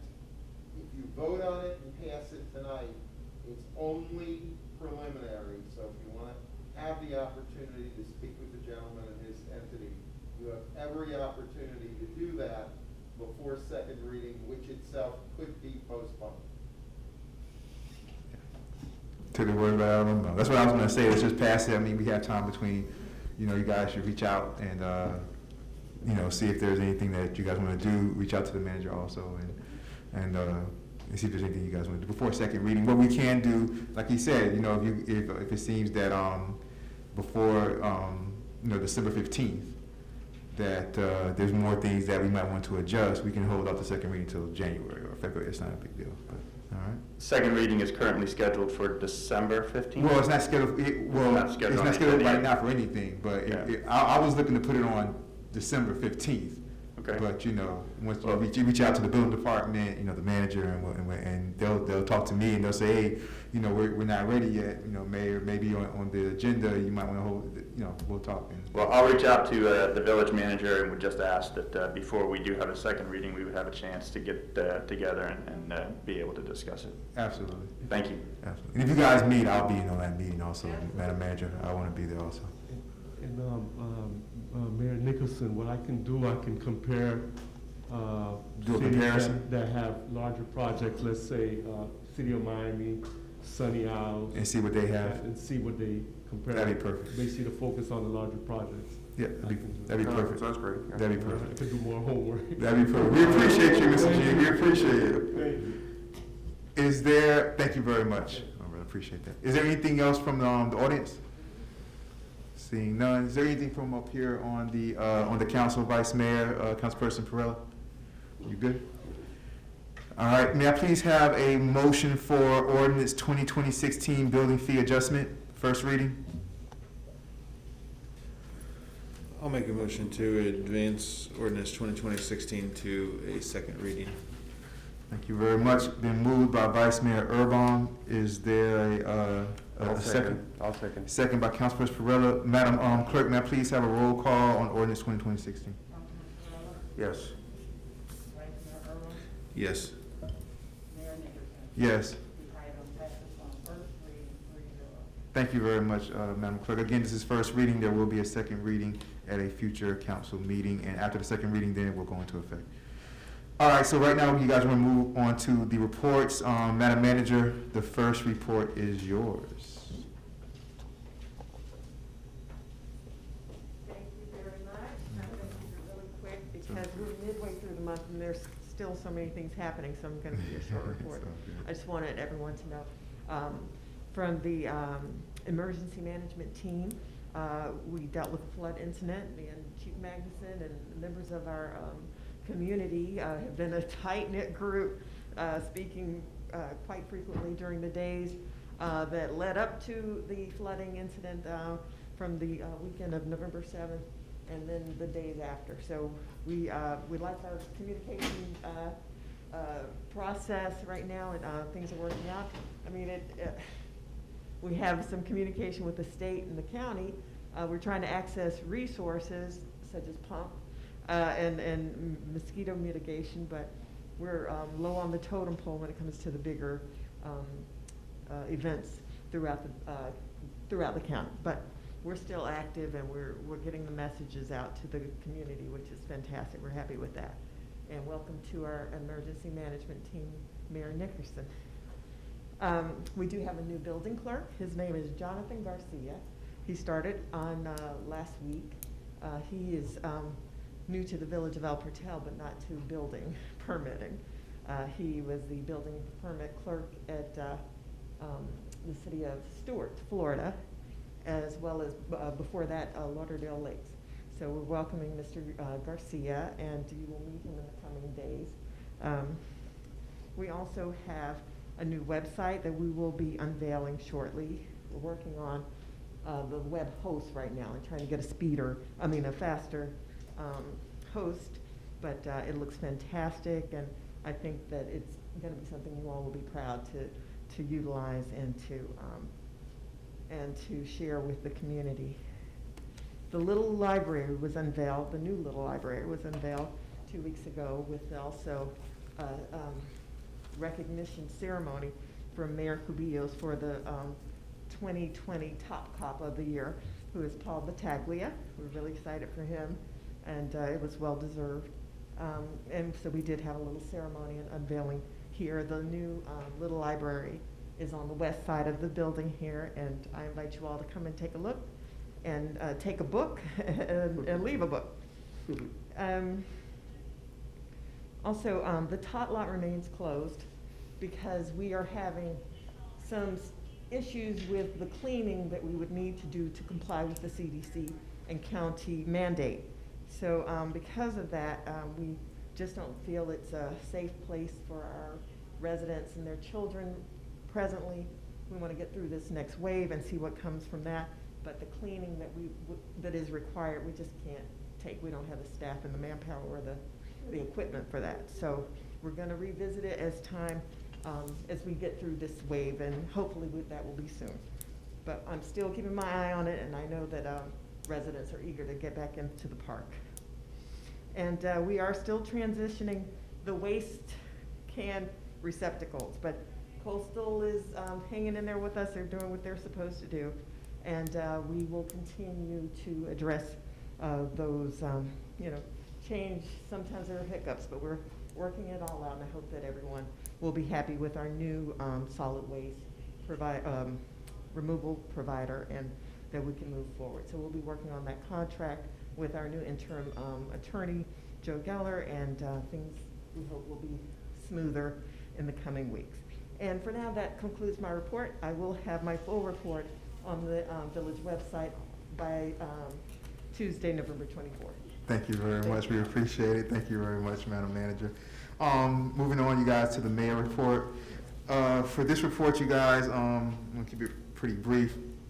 First thing I want to say is, at first, last week when I started thinking about today, the first thing that I was going to do was I was going to invite all the organizations out that we had for El Portal. But then when COVID numbers started to go up, I was like, nah, I'm not going to do that because, there's so many organizations here in El Portal, the residents could be a part of: Women's Club, Sustainability, Tree Board, Crime Watch, Mayor's Talent. There's so many or whatever. So, what I am going to do in meetings coming up, I will be able to, especially, with doing the hybrid meetings, I will, take probably each meeting, have like one of those groups, like the leader from one of those groups or a member from one of those groups come on and just talk about what's going on, what they have coming up and things like that. I'm going to do that every meeting, like have a different group, and then I'll rotate, probably the group you see the first time will probably be on 5 meetings down the line again or something like that. So that residents continue to see these groups, these organizations that we have in the village on a continued basis, not just one time and they forget about them for the next 2 years type of thing, Because we'll have a Crime Watch meeting or something like that and people will be hyped up, and then we won't be talking about Crime Watch for the next 2 years, you know what I'm saying? So I want to have, just a recurring memory, remembrance of all the groups that we have. Another thing, you guys, I want to continue to do the newsletter. It's going to be in a different way.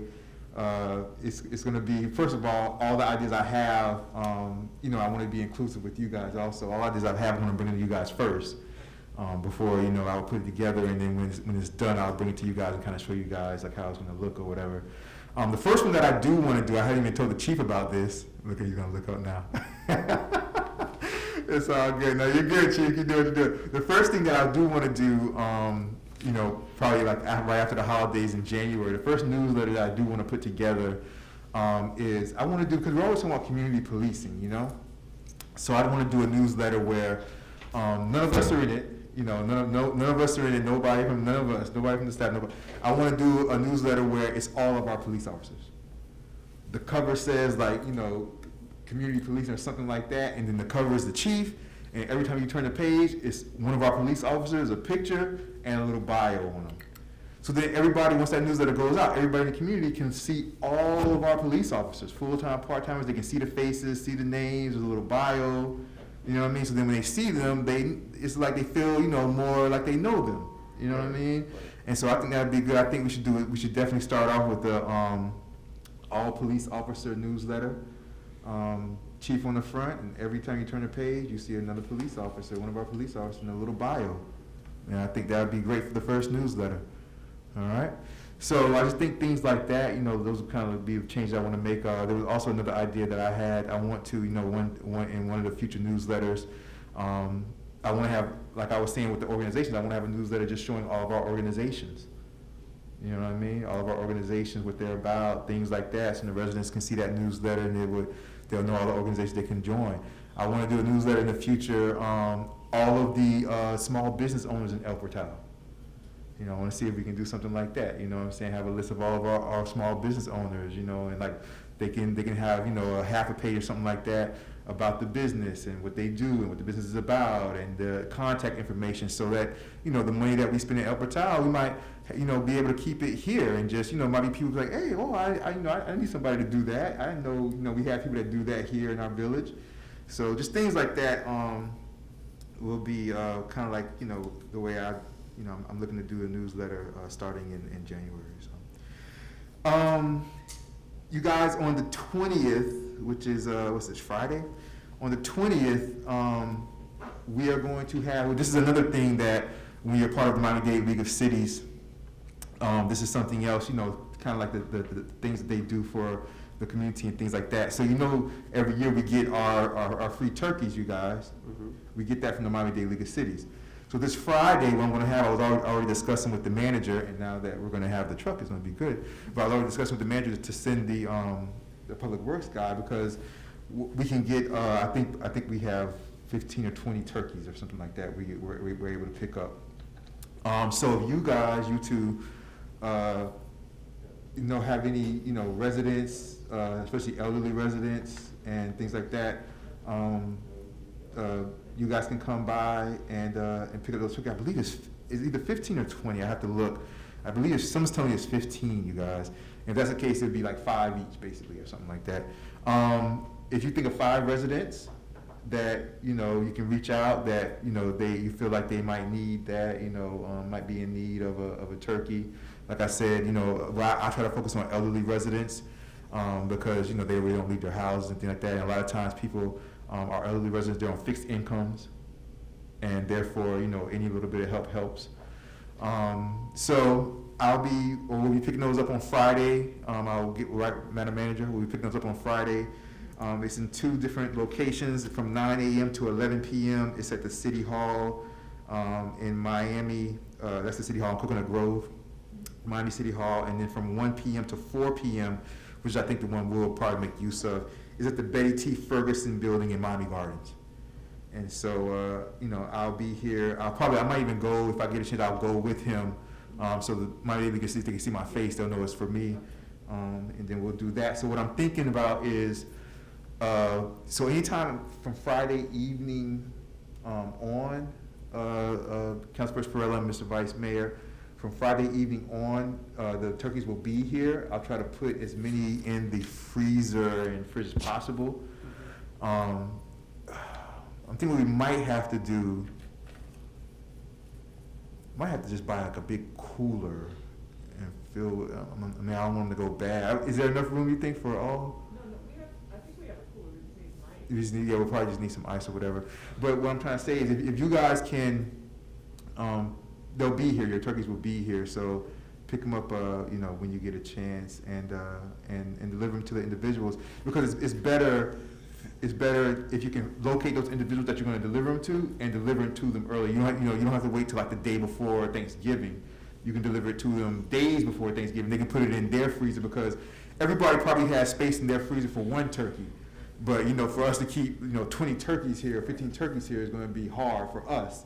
So it's easier to find those individuals and deliver those turkeys. So anytime Friday afternoon going on, you guys, the quicker you guys can get them, the better. What else? You guys, tomorrow we have the skateboard Happy Day. Did you guys see about that? There's like there's food trucks and stuff at the skate park. Mm-hmm. That's tomorrow. They're calling it the Happy Day. That's tomorrow, the 18th. It starts at I want to say 4 o'clock. I think it starts at 4. I want to say 4. I want to say it starts at 4 o'clock, you guys. So it's basically like a little celebration. They're calling it the Happy Day. They're going to have food trucks and things like that, because they're going to do a big, I believe they're going to do a big mural, like an art mural at the skate park. Right. So they want they're going to have like a little party and things like that for it. So I believe it starts at 4. Someone's telling me 4 o'clock. I think I read 4 o'clock somewhere. So if you want to be a part of that, I think I'm going to try to go out there and do that. So if you want to be a part of that, that's at 4 o'clock, you guys. Everybody's welcome. All the residents are welcome, I think, and everybody like that for that. I'm going to end up reaching out to ESAC, the ESAC at Horace Mann. I'm going to have a meeting with the principal and go through the ESAC committee. I remember the ESAC committee, we used to have a police officer used to sit on the ESAC committee. We'll have to see what we're gonna do about that. Okay. Are you still on? Do you know what's going on with that, Sean? Okay, well, we'll see what's up with that. Do you still want to be a part of that? Sure. Okay, good, that's great. What else? It's pretty much it, you guys, the CARES Act. We have to see, this is another thing, talking about the League of Cities and how they help benefit us here in El Portal, you guys. The CARES Act, that was something with everything that was going on. The federal government was gonna give money to smaller governments, and unfortunately our federal government at that time, which was recently, our federal government said that only certain municipalities that had over a certain population were qualified with getting the money to help with COVID. It was things like that or whatever. And so they said for South Florida, for populated South Florida, this is the only place that qualified for money was Miami-Dade County. That's it. But Miami-Dade League of Cities, County League of Cities, since it's the county thing, what they did was they pushed to have that money that the county got, and to take that money and have that money distributed amongst the other municipalities throughout the city. The mayor who was in at that time, the county mayor, he refused to do so. But the new Miami-Dade County Mayor, Levine Cava, she said that, and I was on a meeting with her, with the Mayor's Coalition in the Miami-Dade League of Cities. We were in a meeting last week, and she said that she would be moving to open that money up for the municipalities. But it's crazy because the federal government said the only one that qualified was Miami-Dade County as a whole, and so that money the county got was supposed to be just for the county, but they're going to be nice and spread that out throughout the other municipalities. So that's kind of how that goes. Attorney Geller, you want to add to that? Oh, you good? That's basically it, you guys. And the problem with that is that the money had to be spent by December 31st. So we're going to see what Miami-Dade County Mayor Cava, Levine Cava, has with that. That's pretty much it, you guys. Everything else is the way it is. Just kind of keep in mind for December. You'll see I have a lot of things I'm planning for December. We won't talk about that right now, but there'll be a lot of things for December you guys don't have planning for December. Okay. The next thing that is coming up is the village attorney report. How are we doing, Mr. Interim Attorney? How have you been? Congratulations again on getting sworn in as state rep. Thank you, Mayor. I'll try to keep this brief also. There are a few items. So first of all, my first meeting back, so I'd like to thank the mayor and the vice mayor and the council for bringing me back here. I'm enjoying the work and hope we can move us forward. So a couple items. I did have a lengthy talk with the representative of the PBA to see about the issue coming up. Basically, we'd like to see if there's something we can do to sort of smooth the curve with the PBA so we don't have this big issue just next year. And the manager and I have been in touch. We're going to have a conference about that with the chief so we can move that forward. I have a good relationship with the PBA, and I'm optimistic we can find a way to address those issues in a little bit of a smoother glide path than what's laid out for us. The manager and I also have been talking about what's going on with getting that stormwater done with Pannoni. We had a lengthy conversation with one of the representatives of the village's typical engineer of record, Craig Smith. I spoke with Steve Smith. They're making a proposal that we can consider as an alternative, and then we're going to circle back to Pannoni and see if we can get a resolution with them. There is an ongoing matter involving former acting chief Huffnagel that's being handled for us by the League of Cities, so I will coordinate with them as to what we're doing. I did speak with our special counsel and the counsel for former clerk Eunice Jacoby. We hope to be able to bring something to the December meeting for you to consider. I was going to mention that, so I'm glad you mentioned that. That was going to be part of my thing about December. Thank you. And then, of course, we just got probably the most significant item dollar-wise. We got the information from FEMA, so it's good that we're going to get at least some money, but we have to see if we're going to get more money And the issue would be if we have paid money that we're not going to be reimbursed. That's an issue that we're gonna need to address with the contractor that asked us to pay all that money and said, oh, this will all be reimbursed. So we will pursue that, but we're gonna get information. The decision on that, of course, will be up to you. So there's, and then there's, again, as the manager mentioned, we've got the final contract with the new waste hauler to do. So there are some other things, but those are the highlights. We're moving forward on all those fronts. We want to get them addressed aggressively and be sure that we give you a range of options where there are decisions that need to be made, and you'll hear more about that as we move forward, and some of that will be on the agenda for December. That's my report. I'm happy to answer any questions. Thank you very much. Like I said, I appreciate you. Oh, go ahead, Vice Mayor. Like I said, I appreciate you mentioning the Eunice Jacoby situation. 'Cause I actually have that. You guys already have the December agenda like almost done, and I have that. That's why when I was going through my report, I said, ask some things for December. I said, well, I won't say that for now. I said I'll save it for later.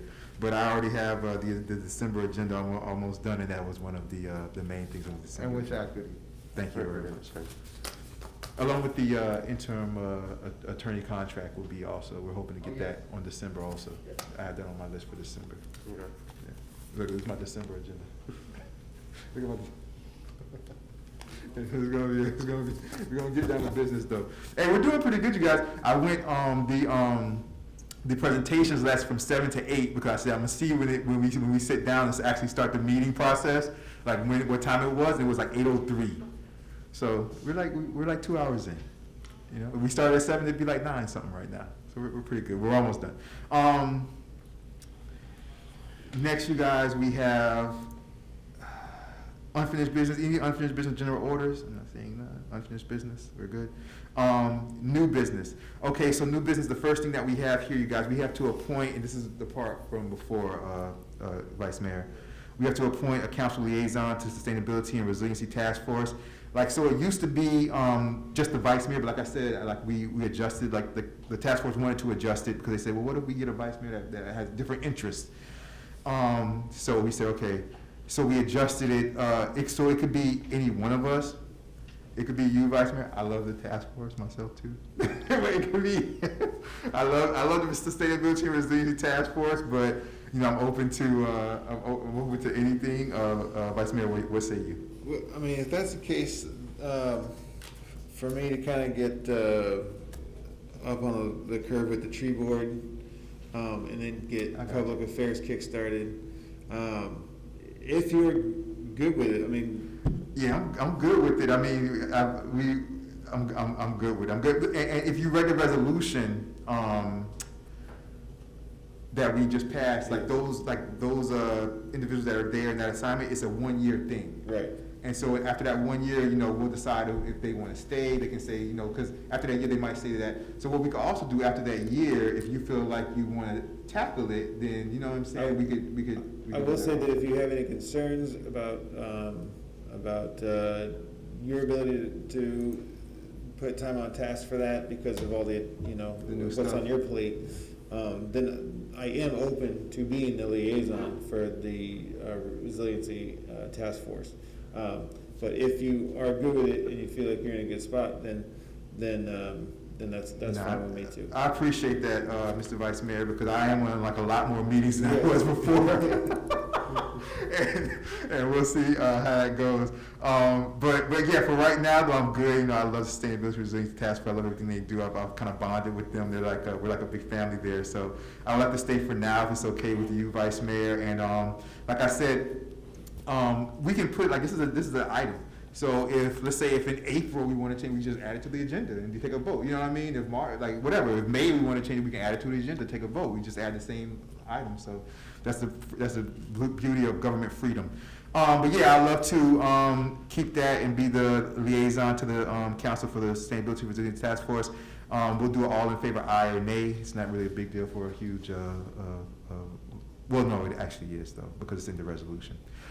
Do I have a motion to keep the mayor as the liaison for the Sustainability and Resiliency Task Force? I'll make a motion to maintain Mayor Nickerson is the liaison to the Sustainability and Resiliency Task Force. Thank you very much. Do I have a second? I'll second. Madam Clerk, can I have a roll call on that, please? Yes. Vice Mayor Irma, Yes. Mayor Nickerson. Yes. Yeah, that passes 3-0. All right, thank you very much, Madam Clerk. All right, so new business, so L2, okay, you guys, I don't know, did you guys get the email from a guy named Gus? Yes, I did. About, okay, so, who, Madam Manager, if you can come up for a second also, because I probably need your help on the memory of, like, kind of how things happen. Do we have any input from Pluserbia on? So I've been in the email, of course I couldn't email you guys because you guys were, on the council. So I've been in constant contact with these individuals, and Pluserbia's been on every email that we've been on. The village manager's been on every email. Pluserbia hasn't really said one thing either way. I know that part of the problem was that they were saying that they submitted things a while ago. Yes. Was that, and then they were saying that it wasn't like processed or whatever, but it was something like that, and I think because they were trying to get to, because I don't know, because I remember mentioning like maybe it was the turnover with like. I think it was the change with the building clerk. The change of the building That was during clerk. the time when they were submitting things. They were submitting. It's really only with the building. It was in June when they started submitting the paperwork or something like that. They bought the house in February. Yeah. So. Right. And so we didn't catch wind of it until more recently, because then they started, sending it to us and not just to her. And so the building clerk, email had been established after, the former building clerk left, or, stopped coming, and we had to have the temporary, person in place. So On once and we off, started right? getting that, it moved forward. But, no, we have not, Pluserbia has not weighed in yet. So- I'm sorry. Since I read the email, because, I actually contacted, Pluserbia, the planning, and, they expressed their willingness to proceed with this, so they could have everything ready, if we would decide to move this for December instead of January. And at the beginning, when, they were talking about, special meeting probably in for P&Z, just to, do that one item. I wasn't in favor of it, but if we were gonna move everything from January to December and somehow ease, these individuals' issues right now, so that'll be fine. And again, Pluserbia, I was talking to Juan, and they're very pleased with the plans and everything. They're beautiful, and I have to congratulate actually the homeowners on the baby and on the plans of the house, because it's stunning. So it's a matter of if it was something that it was, it's circumstances. It's what happened. We're in the middle of the pandemic. We were having some issues with the building clerk, and transitions here and there. So. It's unfortunate, but it's what happened, so. Yeah. Well, let me just say, Chairperson, because you are the Chair of Planning and Zoning, it would come through your committee. There you go. So let me just say, Chairperson Perella, that before you were the plan, before we chose this, before we chose these committee assignments, I was, that's when I was going through with emails and stuff like that, and so that's what I said. I said that if we could move that meeting up, it wouldn't be a special meeting, because I said that what we could do is just move everything we have coming up to that meeting, so we're not meeting for just one thing, and then in January, we just don't have a planning and zoning meeting. That's fine. And so that's how I was no looking. problem with that. They can have everything ready. As a matter of fact, they told me they've been working on it. It just, they have no. Because I think what they were concerned, because they do have a newborn and things like that, I think what they were concerned was that if we wait for January, it passes January, then they have to wait for the January full council you know, because it goes from committee to council to pass it, and then it wouldn't be till like just February, so it's like, but if we can do like a planning and zoning in December sometime, anytime before the full council meeting. It could be 2 days before the full council meeting for all we, you know, if we do a planning and zoning before December 15th, then December 15th, we passed it, they can get started right away. They don't have to wait till like, you know, after February, you know what I'm saying, it's get started, so. Right. So you're the chair of planning and zoning. We don't have to vote on this. We can just decide right now. We don't have to decide a date. We can, you know, we can do it through the clerk, but if you guys want to look at your schedule right now, remember it has to be before December 15th, because December 15th is the council meeting. The only other thing that you guys we can do, if you guys don't want to do, like have to come here 2 days, what we could do is, well, no, because if we're doing a real planning and zoning meeting and not just one item, we can't do it before the council meeting. We should do it a whole nother day. So any day before the 15th, you guys, any day from now to the 15th, really, but in December, we have to give Preservia some time to get their stuff together. So any day close to the 15th, it could be the 14th, you know, the 10th. Is it 14th? How's the 14th? The Tuesday immediately before is the 8th. The 8th. Is that enough time on the other side of the holiday break? I mean, it's 2 weeks. It's 2 weeks after Thanksgiving, a week and a half after Thanksgiving. And it's a week before the general council meeting. What if we, Does it have to be on a Tuesday? Could it be on a Friday? No, it could be any day. Oh, okay. yeah, whatever day you guys want. I mean, I'll be any day. Friday the 4th of December. No, I think it's too soon though, because we want to give Preservia enough time to get everything they have to get together. So we want to go as close to the 15th as possible. Okay. I'm thinking. So I'm thinking like either the week of, you know, like the 10th, maybe like Thursday the 10th or something like that. No, Thursday I can't. Thursday you can't. Friday the It has to 11th? be the 9th. When do Friday the 11th? Friday, but that's, I have no problem with Friday. I don't know about everybody else though. I don't know how you guys, because we never have meetings on Fridays, so I don't know about Preservia. it's Hanukkah, the 11th. So, Friday. Friday 11th first. Okay. No, I'm saying my calendar says I'm thinking, sunset on the 10th is the beginning of Hanukkah. but he can't do Thursday the 10th. The chairperson can't do Thursday the 10th. What about, The 9th, Wednesday. what about the 9th or the 8th? The 8th or the 9th? I'm good with either the 8th or the 9th. Yeah.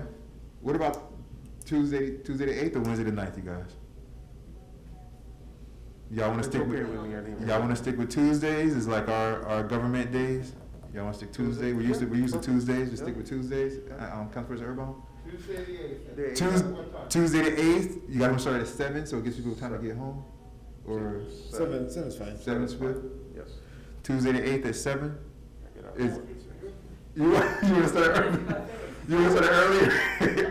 It gives people time to like get here and you know. Usually, well, I go, it's up to you. Is 6:30 better for you, Madam Mayor? Whatever you want. 7, right? Tuesday at 7? Fine.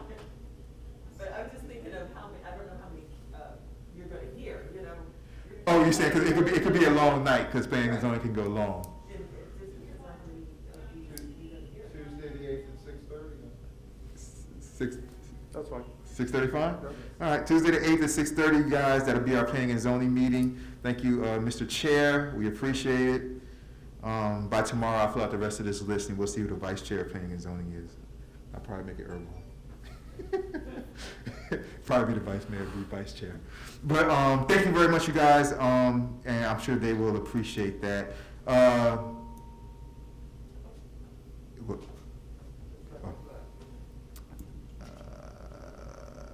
I think, you guys, that's pretty much it for that. Is there anything else, you guys? Is this good and welfare, Vice Mayor? You did have something you wanted to do, good and welfare. Just for good and welfare, I just wanted to talk super briefly Go about ahead. code enforcement. And just as we were talking about with the truck issue earlier, The vehicle has been a big issue for code enforcement as well. The loss of Officer King is a big loss. I just want to review all the things that he was working on in the short time he was here, and that is a backlog of 50 cases, more or less, cataloging and records keeping. So there was almost no evidence gathering prior to his arrival, and so he was bringing us up to speed, or up to getting us up to pace on having that process of gathering evidence so that we could be effective with the code enforcement, digitizing records. And then he had, Sherwood specific issues, North End specific issues. And then I know that contractors working on weekends was a top priority from the beginning. Trying to get the word of mouth among the contractors to know that we're not a village that they're going to be able to do that in is going to be a challenge, but that would be helpful. Maintenance issues on properties, he said it was the biggest issue. It shouldn't be surprising. And then so first place would be contractors working on weekends, second would be maintenance issues on residential properties, and third would be contractors working without permits. So contractors working on weekends and contractors working without permits listed as two separate issues. Updating codes, I just want to remind everyone that we are in the process of trying to get 4 or so ordinances out there. I spoke with the interim attorney, and there is some legislation that may or may not affect what we do regarding short-term rentals. So January, late January, moving in beyond that is when we may have information coming out of Tallahassee that would give us better guidance on what kind of an ordinance we should have for short-term rentals. So I was hoping to have something done by January on that. It looks like it's probably going to be 60 days beyond that, but I wouldn't recommend going forward with the short-term rental ordinance until we have more clear direction from Tallahassee what they're going to do coming up here just in January. And then Officer King identified that we had essentially a 2-year gap in enforcement, and that would be kind of like what your backlog is, going back to 2 years, right? And so we're catching up with that. And then the vehicle was just adamantly a significant problem to the efficiency and productivity of our code enforcement. So whoever we have coming in next, we have some things to do from our end to make sure that they can be as productive as possible. So I just want to say again that it's really a big loss to have lost Officer King. I'm sure with his skills he had another opportunity that we just can't compete with. But we really he helped us out a lot, and he helped us identify our needs and so I'm hoping that we can get some things done. The truck for Public Works is a big step in the right direction. So there you go. That's all I got. Thank you very much, Vice Mayor. He did help us out a lot, man. It's gonna be missed a lot. Vice Mayor, Village Manager, for the code enforcement, I remember we discussed a couple of things, but I don't know what the final plan is.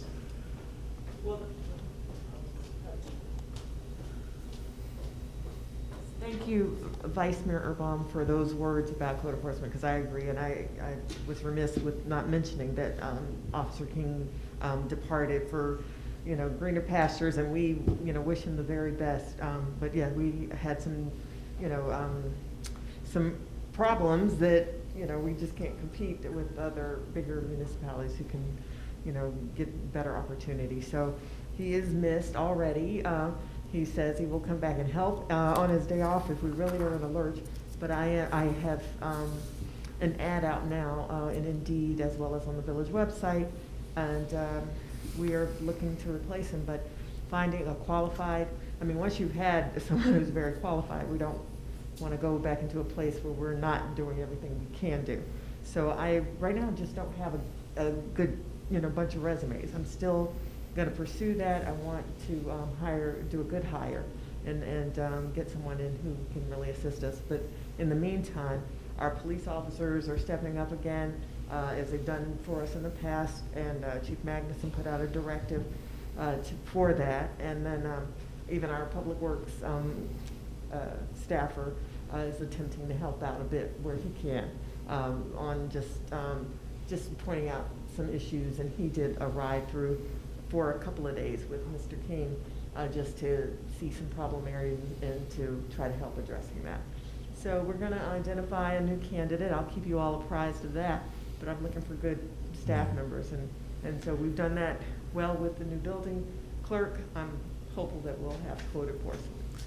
Yeah, hopefully. I mean, it's something that, I mean, it's, you know, starting off this new council, we don't want the village to be, you know, to start to, you know, look messed up because we don't have a code enforcement officer. So that's really important that we stay on top of that. You know, we don't want that coming at us like that. So, Attorney Keller? We don't. We don't. Okay, you guys. Besides that, remember Vice Mayor Urban, for anything that you want to put, or both of you guys, for anything that you, I'm just saying for you because I remember for public affairs, you want to put like a line item for December for public affairs so we can start to get some stuff moving.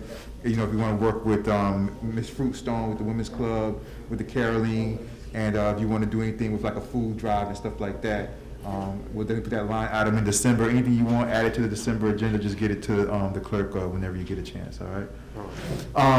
Besides that, you guys, I don't think I have anything else. I think that's pretty much it. Is there any other good and welfare? Anybody else for good and welfare? No, we're good? Okay. Councilperson Urban, let me just say since we're on record, on October 28th, in your email, October 28th, Vamari, Councilperson Roman, she sent an email to all of us on October 28th about the tree board. She has like the last minutes of the tree board, okay, good. So that'll get you started. And so just reach out to, Kristen or Adam Old or one of them and just be like, hey, you guys, we got to do a meeting before January. So, let's get on that type of thing. All right, that's pretty much it for me. Pretty much it for everybody else. You guys good? Everybody good? We good? All right, you guys. Do I have a motion to adjourn the our first council meeting? Our first council meeting of this new first council. Do I have a motion to adjourn the regular council meeting for Tuesday, November 17th? Motion to adjourn. Do I have a second? I'll second the motion.